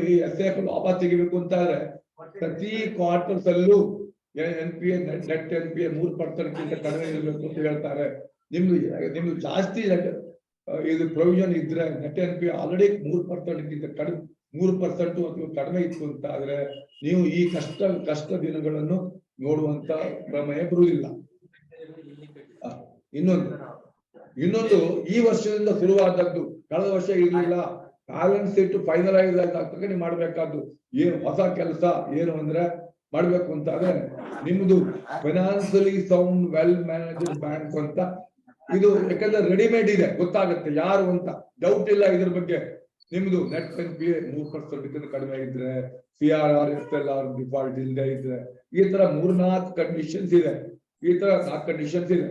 ಇದೆಲ್ಲ ಕ್ರಾಸ್ NPA ಇಲ್ಲ ನಿಮ್ಗೆ, ಈ ಕಂಡೀಷನ್ ಫುಲ್ಫಿಲ್ ಆದ್ರೆ ಬ್ಯಾಲೆನ್ಸ್ ಶೀಟ್ ಆಡಿಟ್ ಆದ ತಕ್ಷಣ ನೀವು ನಿಮ್ಮ bank financial sound well management ಹೌದಾ ಅಲ್ವಾ, ಇಲ್ಲಿ ಡಿಸ್ಕಷನ್ ಇಲ್ಲ. ಇಲ್ಲಿ ಇದು ಆಡಿಟೆಡ್ ಫಿಗರ್ ಹಾಕುವಂತದ್ದು ಅದ್ರ ಪ್ರಕಾರ ಗೊತ್ತಾಗುತ್ತೆ, ಎಸ್ ಆರ್ ನೋ. ಇದ್ರ ಬಗ್ಗೆ ನೋಡ್ಲಿಕ್ಕಿಲ್ಲ. ಈ ರಿಪೋರ್ಟ್ ಎಸ್ ಅಥವಾ ನೋ ರಿವ್ಯೂ ರಿಪೋರ್ಟ್ ಅನ್ನು ರಿಸರ್ವ್ ಬ್ಯಾಂಕಿಗೆ ನಿಮ್ದು ರಿವ್ಯೂ ರಿಪೋರ್ಟ್ ಅಪ್ರೂವ್ ಮಾಡಿದ 15 ದಿವಸ ಕೊಡ್ಬೇಕು. ನೋಡಿ, ಜೂನ್ 30ಗೆ last date for finalise balance sheet. Balance publish ಮಾಡೋ ಮುಂಚೆ ನೀವು ಬೋರ್ಡ್ ಮೀಟಿಂಗ್ ಆಗಿರುತ್ತೆ ಅಂತ ಲೆಕ್ಕ. ಅಂದ್ರೆ 29ಕ್ಕೋ 28 ಜೂನಿಗೋ ಬೋರ್ಡ್ ಮೀಟಿಂಗ್ ಆಗುತ್ತೆ. ಆದ್ರಿಂದ ಆ ಬೋರ್ಡ್ ಮೀಟಿಂಗ್ ಅಲ್ಲಿ ಇದನ್ನು ಕೂಡ ಇಟ್ಟುಬಿಡಿ. ಇದ್ರ ಕೂಡ ಯಾವ್ದು ಇಟ್ಬಿಡಿ. ಅದಕ್ಕೆ ಏನು 5 ನಿಮಿಷ ಕೆಲಸ, 5 ನಿಮಿಷನೂ ಇಲ್ಲ, ರೆಡಿಮೇಡ್ ಕೆಲಸ ಯಾರು ಕ್ಲರಿಕಲ್ ಮಾಡಿ ಕೊಡ್ತಾರೆ, ಅದನ್ನ ಇಟ್ಬಿಡಿ. ಅದನ್ನು ಅಂದ್ರೆ ಜುಲೈ 15th ಒಳಗೆ ರಿಸರ್ವ್ ಬ್ಯಾಂಕ್ ಒಂದು ಕಳಿಸಿಬಿಡಿ, ನಿಮ್ ನೋಟ್ ಮಾಡಿ. ಯಾಕಂದ್ರೆ ರಿಸರ್ವ್ ಬ್ಯಾಂಕ್ ರಿಮೈಂಡರ್ ಬರುವುದು ಬೇಡ. ಮತ್ತೆ reserve bank next inspection report ಬಂದ್ರೆ ಆ ಇನ್ಸ್ಪೆಕ್ಷನ್ ರಿಪೋರ್ಟ್ ಪ್ರಕಾರ ಏನಾದ್ರು ವ್ಯತ್ಯಾಸ ಇದ್ರೆ ಫ್ರೆಶ್ ಇದನ್ನು ರಿಸರ್ವ್ ಬ್ಯಾಂಕ್ಗೆ ಕಳಿಸಿಕೊಡಿ. ಇದನ್ನು ಮಾತ್ರ ಇದು ಈ ವರ್ಷದ ಮಾತ್ರ, ಹಿಂದೆ ಇರ್ಲಿಲ್ಲ. ಇದು ನೆನ್ಪಿಟ್ಕೊಳ್ಳಿ, ಇಯರ್ ಎಂಡಿಂಗ್ ಆಯ್ತು. ಇನ್ನೊಂದು ಈಗ ನಿಮ್ಗೆ ವ್ಯತ್ಯಾಸ ಇರಬಹುದು. ಇದು 2021-22ರಲ್ಲಿ ಎಲ್ಲರೂ ನಮ್ಮ ಫೆಡರೇಷನ್ ಅವರೆಲ್ಲ ರೆಪ್ರೆಸೆಂಟೇಷನ್ ಕೊಟ್ಟ ನಂತರ ಟ್ಯಾಕ್ಸ್ ಸ್ಲ್ಯಾಬ್ 30% ಇಂದ 22% ಮಾಡಿದೆ ನಿಮ್ಗೆ ಎಲ್ಲರಿಗೂ. ಇದು ಮಾಡಿದೆ. ಇದು ಮಾಡುವಾಗ ಜನರಲ್ ಏನ್ ಹೇಳ್ತು ಅಂತ ಹೇಳಿದ್ರೆ ಈ ಈ ಹೊಸ ಟ್ಯಾಕ್ಸ್ ಸ್ಲ್ಯಾಬ್ ಅನ್ನು ಅಕ್ಸೆಪ್ಟ್ ಮಾಡ್ಬೇಕು ಅಂತಾದ್ರೆ ನಿಮ್ಗೂ ಕೆಲವು ಡಿಡಕ್ಷನ್ಸ್ ಬರೋಲ್ಲ. ಈಗ ನಮ್ದು ಇಂಡಿವಿಜುವಲ್, ಈಗ ಸಪೋಸ್ ಈಗ ಇಂಡಿವಿಜುವಲ್ ಟ್ಯಾಕ್ಸ್ ಇದೆ, ನಿಮ್ಗೆ ಹೊಸ ಟ್ಯಾಕ್ಸ್ ಸ್ಲ್ಯಾಬ್ ತಗೊಂಡ್ರೆ ಕೆಲವುದೆಲ್ಲ ಸೇವಿಂಗ್ಸ್ ಅದೆಲ್ಲ ಲೆಕ್ಕಕ್ಕೆ ತಗೊಳ್ಳಲ್ಲ ಅಂತ. ಇಲ್ಲೂ ಆತರ ಇತ್ತು. ಮತ್ತೆ ಈ ತರ ಒಂದ್ಸಲ ಆಪ್ಷನ್ ಎಕ್ಸರ್ಸೈಸ್ ಮಾಡಿದ್ರೆ ಹೊಸ 22% ಅದು ಚೇಂಜ್ ಮಾಡುವಾಗಿಲ್ಲ. ಇದು ಆಪ್ಷನ್ ಎಕ್ಸರ್ಸೈಸ್ ಮಾಡೋ ಮುಂಚೆ ನೋಡ್ಬೇಕು. ನಾವು ಹಾಕಿದ ಲೆಕ್ಕಾಚಾರ ಪ್ರಕಾರ ಏನು ಅಂತ ಹೇಳಿದ್ರೆ, ನಿಮ್ ಕೋಪರೇಟಿವ್ ಬ್ಯಾಂಕ್ಗಳಿಗೆ ಸಾಧಾರಣವಾಗಿ ಬರುವ ಡಿಡಕ್ಷನ್ಸ್ ಎಲ್ಲಿ ಸೆಕ್ಷನ್ 36 ಅಲ್ಲಿ ಅಂದ್ರೆ 8.5% ವರೆಗೆ ನಿಮ್ಮ NPA ಮಾಡಿದ ಪ್ರೊವಿಷನ್, ಮತ್ತೆ ಇದಕ್ಕೆ ರೂರಲ್ ಬ್ಯಾಂಕ್ ಅಲ್ಲಿ ಇದಕ್ಕೆ ನೀವು ಕೊಟ್ಟ ಸಾಲಕ್ಕೆ ಮಾಡಿದಂತ ಇದು, ಈ ತರ 2-3 ಈ ತರದ್ದು ನಿಮ್ಗೆ ಯಾವುದು ಸೆಕ್ಷನ್ 36(8) ಅಂತೇನೋ ಇದೆ, ಅಡಿಷನಲ್ ಪ್ರೊವಿಷನ್ ಮಾಡಿದಾಗ ಇದು ನಿಮ್ದು ಯಾವ್ದಕ್ಕಪ್ಪ ಹೌಸಿಂಗ್ ಲೋನು ಇದಕ್ಕೆಲ್ಲ ಮಾಡಿದಾಗ ಅಡಿಷನಲ್ ಪ್ರೊವಿಷನ್ ಮಾಡಿದಾಗ ಇಷ್ಟೆಲ್ಲ ನಿಮ್ಗೆ ಡಿಡಕ್ಷನ್ಸ್ ಇದೆ. ಬಟ್ ಈ ಎಲ್ಲ ಡಿಡಕ್ಷನ್ ಸ್ಟಿಲ್ ನಿಮ್ಗೆ ಅವೈಲೇಬಲ್. ಇದು ಹೋಗ್ಲಿಲ್ಲ, ಬೇರೆ ಯಾವುದೋ ಬೇರೆ ಬೇರೆ ಸೆಕ್ಷನ್ 35 ಎಲ್ಲ ಇದೆ. ಅದು ಯಾವ್ದು ಕೋಪರೇಟಿವ್ ಬ್ಯಾಂಕ್ಗಳು ತಗೊಳ್ಳೋದಿಲ್ಲ ಬೆನಿಫಿಟ್, ಯಾವ್ದು ಬೇರೆ ಯಾವ್ದು ತಗೊಳ್ಳಲ್ಲ. ನಿಮ್ ಕೋಪರೇಟಿವ್ ಬ್ಯಾಂಕ್ ಅಲ್ಲಿ ಯಾವ ಡಿಡಕ್ಷನ್ ಸಿಗುತ್ತೆ ಆ ಎಲ್ಲ ಡಿಡಕ್ಷನ್ ಬರ್ತಾ ಇದೆ. 22% ಟ್ಯಾಕ್ಸ್ ಸ್ಲ್ಯಾಬು ಬರುತ್ತದೆ. ಆದ್ರೆ ಅಡಿಷನಲ್ ನಿಮ್ಗೆ 10% ಅದ್ರ ಸರ್ಚಾರ್ಜ್ ಬರುತ್ತೆ. ಅದು ಲೆಕ್ಕ ಹಾಕಿ ನಮ್ಮ ಇದ್ರ ಪ್ರಕಾರ ನೀವು ಇದನ್ನು ಹೊಸ ಟ್ಯಾಕ್ಸ್ ಇದು ಮಾಡದೇ ಇದ್ರೆ ಮಾಡುವಂತದ್ದು ಒಳ್ಳೇದು. ಬೇಕಾದ್ರೂ ಅವ್ರನ್ನ ಕೇಳಿ, ನಿಮ್ಮ ಚಾರ್ಟರ್ಸ್ ಕೇಳಿ, ಇದು ಈ ತರ ನಿಮ್ಮ ವ್ಯವಸ್ಥೆ ಇದೆ ಅಂತ ನಿಮ್ಗೆ ಹೇಳುವಂತದ್ದು ನಿಮ್ಮ ಕೇಳಿ. ಇದು ಇನ್ನೊಂದು ಇಂಪಾರ್ಟೆಂಟ್ ಎಲ್ಲ ಬ್ಯಾಂಕ್ ಗಳಿಗೆ ಇರುವಂತ ಡೌಟ್ ಏನಪ್ಪಾ ಅಂತ ಹೇಳಿದ್ರೆ, ಇದು priority sector lending target achieve ಆಗದೆ ಇದ್ದರೆ ಈ ವರ್ಷದಿಂದ ರಿಸರ್ವ್ ಬ್ಯಾಂಕ್ ಹೇಳಿದೆ ಎಲ್ಲಿ ಶಾರ್ಟ್ ಫಾಲ್ ಇದೆ ಅದನ್ನು ಶಿಡ್ ಬಿ ಅಂದ್ರೆ small industries development bank of India SIDBI ಅದರ ಒಂದು MSC ರೀಇನ್ವೆಸ್ಟ್ಮೆಂಟ್ ಫಂಡ್ ಅಲ್ಲಿ ಇನ್ವೆಸ್ಟ್ಮೆಂಟ್ ಮಾಡಿ ಅಂತ ಹೇಳಿ. ಏನ್ ಶಾರ್ಟ್ ಫಾಲ್ ಅದು ನಿಮ್ಮ ರಿಸರ್ವ್ ಬ್ಯಾಂಕ್ ಅಮೌಂಟ್ ತಿಳಿಸುತ್ತೆ, ಶಿಡ್ ಬಿ ನಿಮ್ಗೆ ಹೇಳುತ್ತೆ ಇನ್ವೆಸ್ಟ್ಮೆಂಟ್ ಮಾಡ್ಬೇಕು ಬೇಡ ಅಂತ.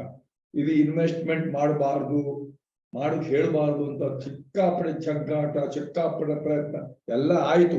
ರಿಸರ್ವ್ ಬ್ಯಾಂಕ್ಸ್ ನೋಡ್ತೇವೆ ಅಂತ ಹೇಳಿದಾಗ ಏನೂ ಆಗ್ಲೇ ಇಲ್ಲ. ಈಗ ಕಂಪಲ್ಸರಿ ಮಾಡ್ಬೇಕು ಅಂತ ಬಂದಿದೆ. ಒಬ್ಬರು ಇಬ್ರು ಬ್ಯಾಂಕ್ಗಳು ಮಾಡಿಲ್ಲ, ಅವರಿಗೆ ರಿಸರ್ವ್ ಬ್ಯಾಂಕ್ ಇಂದ ನೋಟಿಸು ಬಂದಿದೆ, ನೀವು ಯಾಕೆ ಇನ್ವೆಸ್ಟ್ ಮಾಡಿಲ್ಲ ಅಂತ ಬಂದಿದೆ.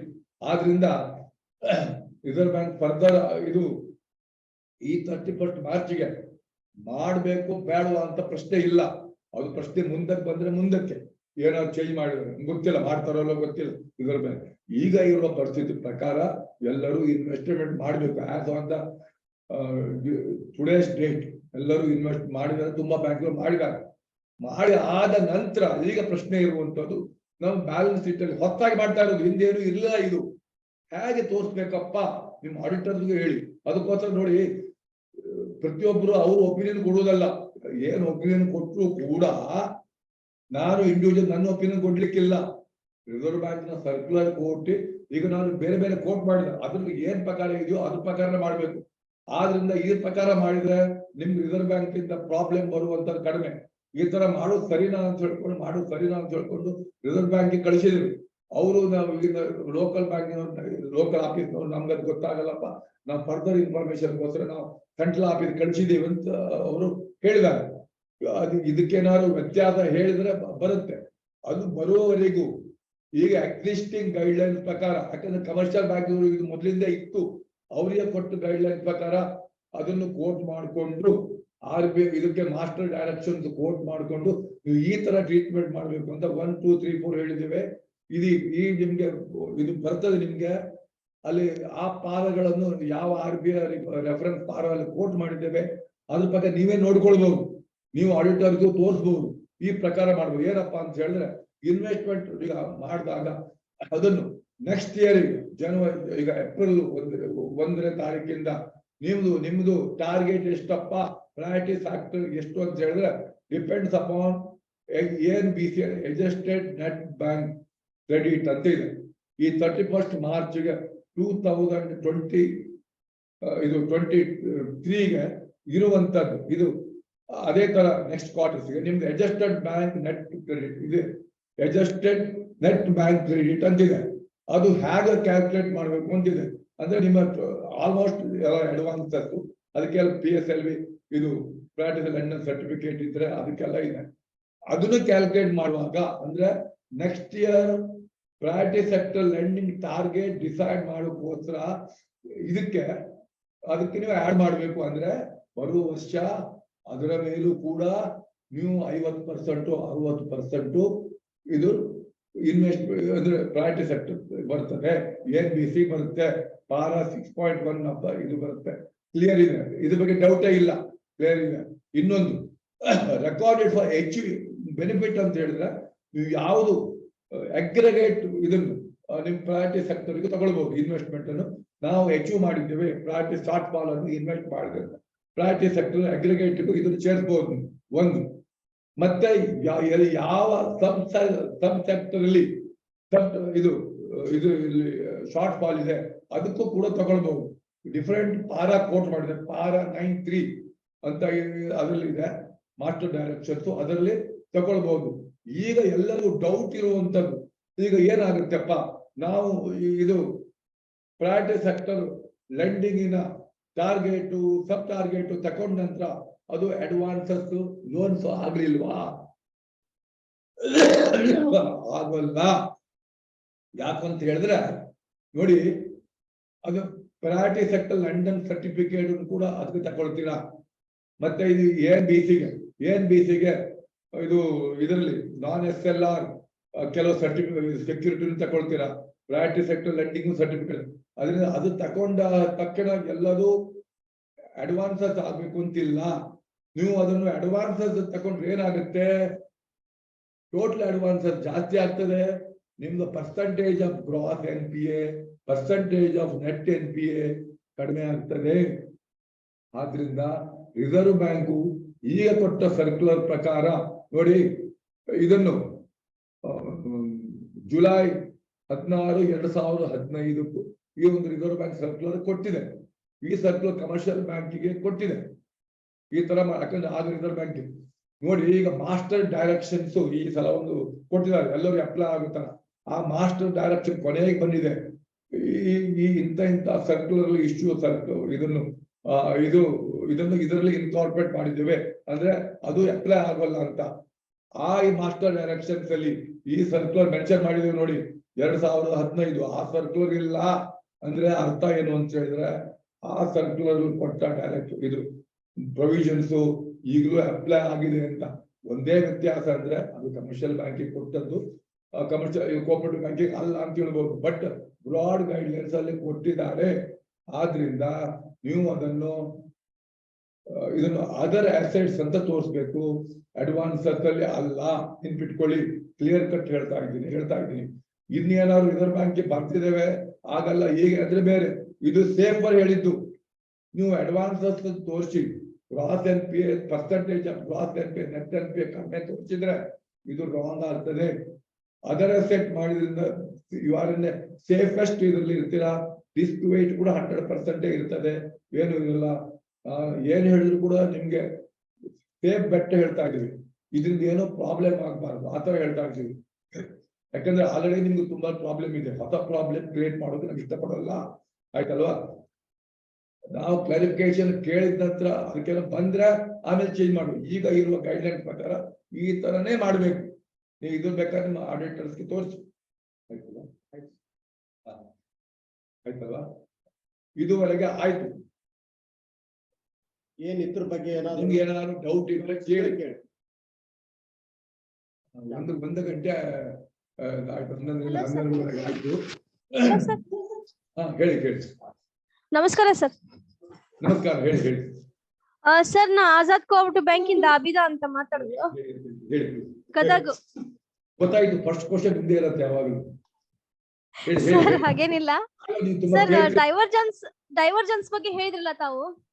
ಹೇಳಿ. ಡೈವರ್ಜೆನ್ಸ್ ಆಗ್ಲಿಕ್ಕೆ ಒಂದು ಕಾರಣ ಇನ್ನೂ ಇದೆ, ಯಾಕಂದ್ರೆ ಕರಡು ಸಾಲದ ನಿಧಿ ಮಾಡ್ತೀವಲ್ಲ ನಾವು. ಅಲ್ಲ, ಒಂದು ಪುನಃ ಹೇಳಿ.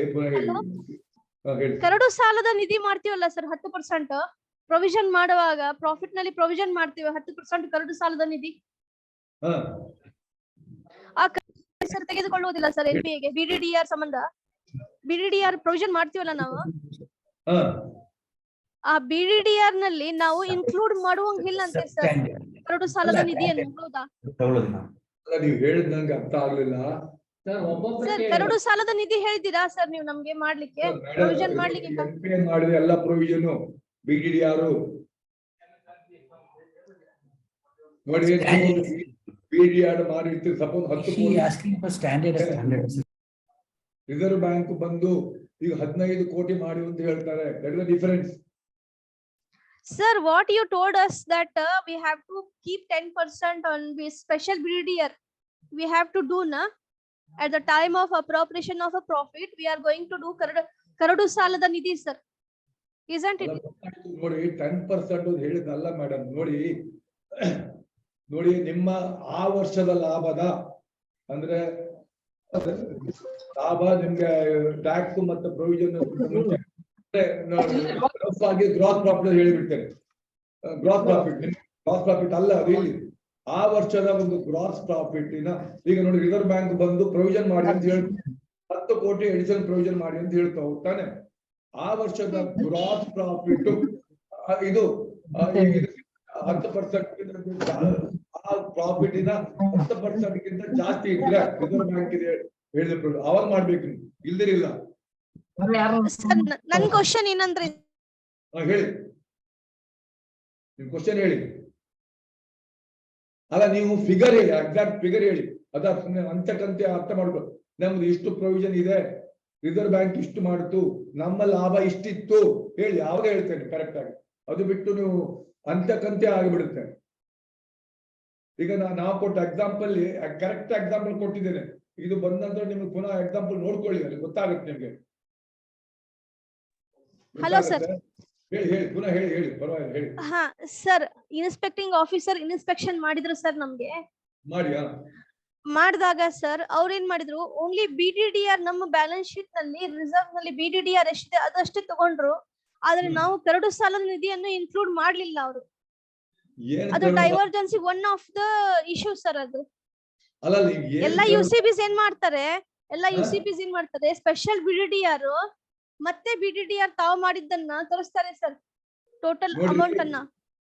ಎರಡು ಟೈಪ್ ಜನರಲಿ ಸ್ಪೆಷಲ್ BDDR ಯಾಕೆ ಹೇಳ್ತಾರೆ ಅಂದ್ರೆ, ನೀವು ಅದನ್ನ ಸ್ಪೆಷಲ್ ಕಟ್ ಮಾಡಿರಲ್ಲ ಯಾಕೆ ಹೇಳ್ಬೇಕು, ಸ್ಪೆಷಲ್ ಅಂತ ಯಾಕೆ ಇರ್ಬೇಕು. ಸಾದಾ ಇದೀಗ ಸ್ಪೆಷಲ್ ದೋಸೆ ಅಲ್ಲ, ಸಾದಾ ದೋಸೆ ಆ ತರನೇ ಇದು special ತೆಗೆದಾಕಿ.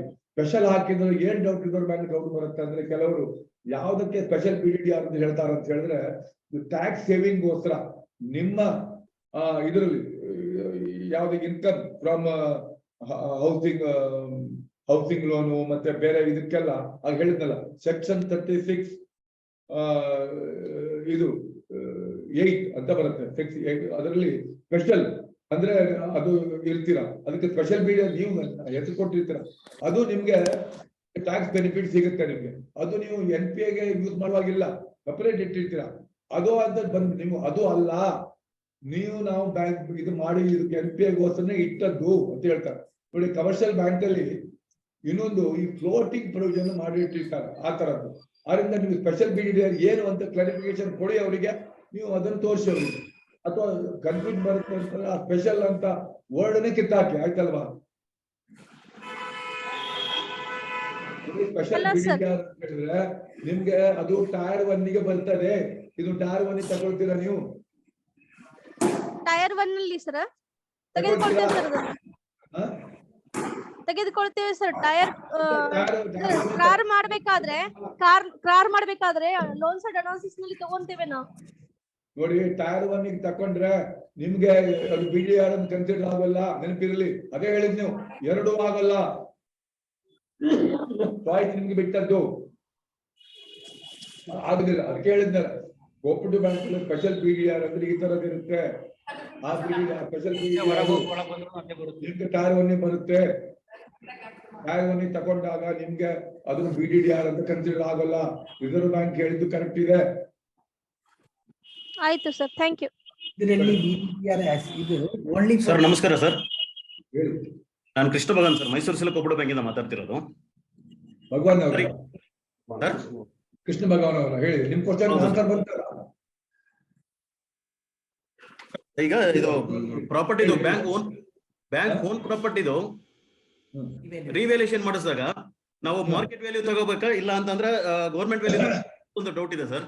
Market value market value ಅದು ಏನು ನಿಮ್ಮ ಇವ್ರದ್ದು ಗವರ್ಮೆಂಟ್ ವ್ಯಾಲ್ಯೂ ತಗೊಳ್ಳೋದು ಎಲ್ಲೂ ಹೇಳಿಲ್ಲ. ಅದು ತಗೊಳ್ಳುವಾಗ ನಿಮ್ಗೆ ಇವ್ರು ಯಾಕೆ ಬೇಕು, ಅಲ್ಲಿ ತೊಗೊಳಕ್ಕಾಗಲ್ವಾ? ಮಾರ್ಕೆಟ್ ವ್ಯಾಲ್ಯೂ ತಗೊಳ್ಳಿ, ಹಾ ಮಾರ್ಕೆಟ್ ವ್ಯಾಲ್ಯೂ ತಗೊಳ್ಳಿ. ನೀವು ಮಾರ್ಕೆಟ್ ವ್ಯಾಲ್ಯೂ ಜಾಸ್ತಿ ಮಾಡ್ತಾರಂತ ರಿಸರ್ವ್ ಬ್ಯಾಂಕ್ಗೂ ಗೊತ್ತು. ಹೌದು ಸರ್. ಅದಕ್ಕೋಸ್ಕರ ನೀವು ತಗೊಂಡು ಅದರ ರಿಸರ್ವ್ ಬರೀ 45% ಮಾತ್ರ ರೆಕಗ್ನೈಸ್ ಮಾಡಿ ಅಂತ ಅವ್ರಿಗೂ ಗೊತ್ತು. ಈಗ ಸಾಲ ಕೊಡುವಾಗ ಮಾರ್ಜಿನ್ ಇಡ್ತೀರಲ್ವಾ? ಹೌದು ಸರ್. ಅದೇ ತರ ಇವರು ಮಾರ್ಜಿನ್ ಇಟ್ಟಿದ್ದಾರೆ. ಆದ್ರಿಂದ ನೀವು ಗವರ್ಮೆಂಟ್ ವ್ಯಾಲ್ಯೂ ತಗೊಳ್ಬೇಕು ಅಂತ ಎಲ್ಲೂ ಹೇಳಿಲ್ಲ. You take market value.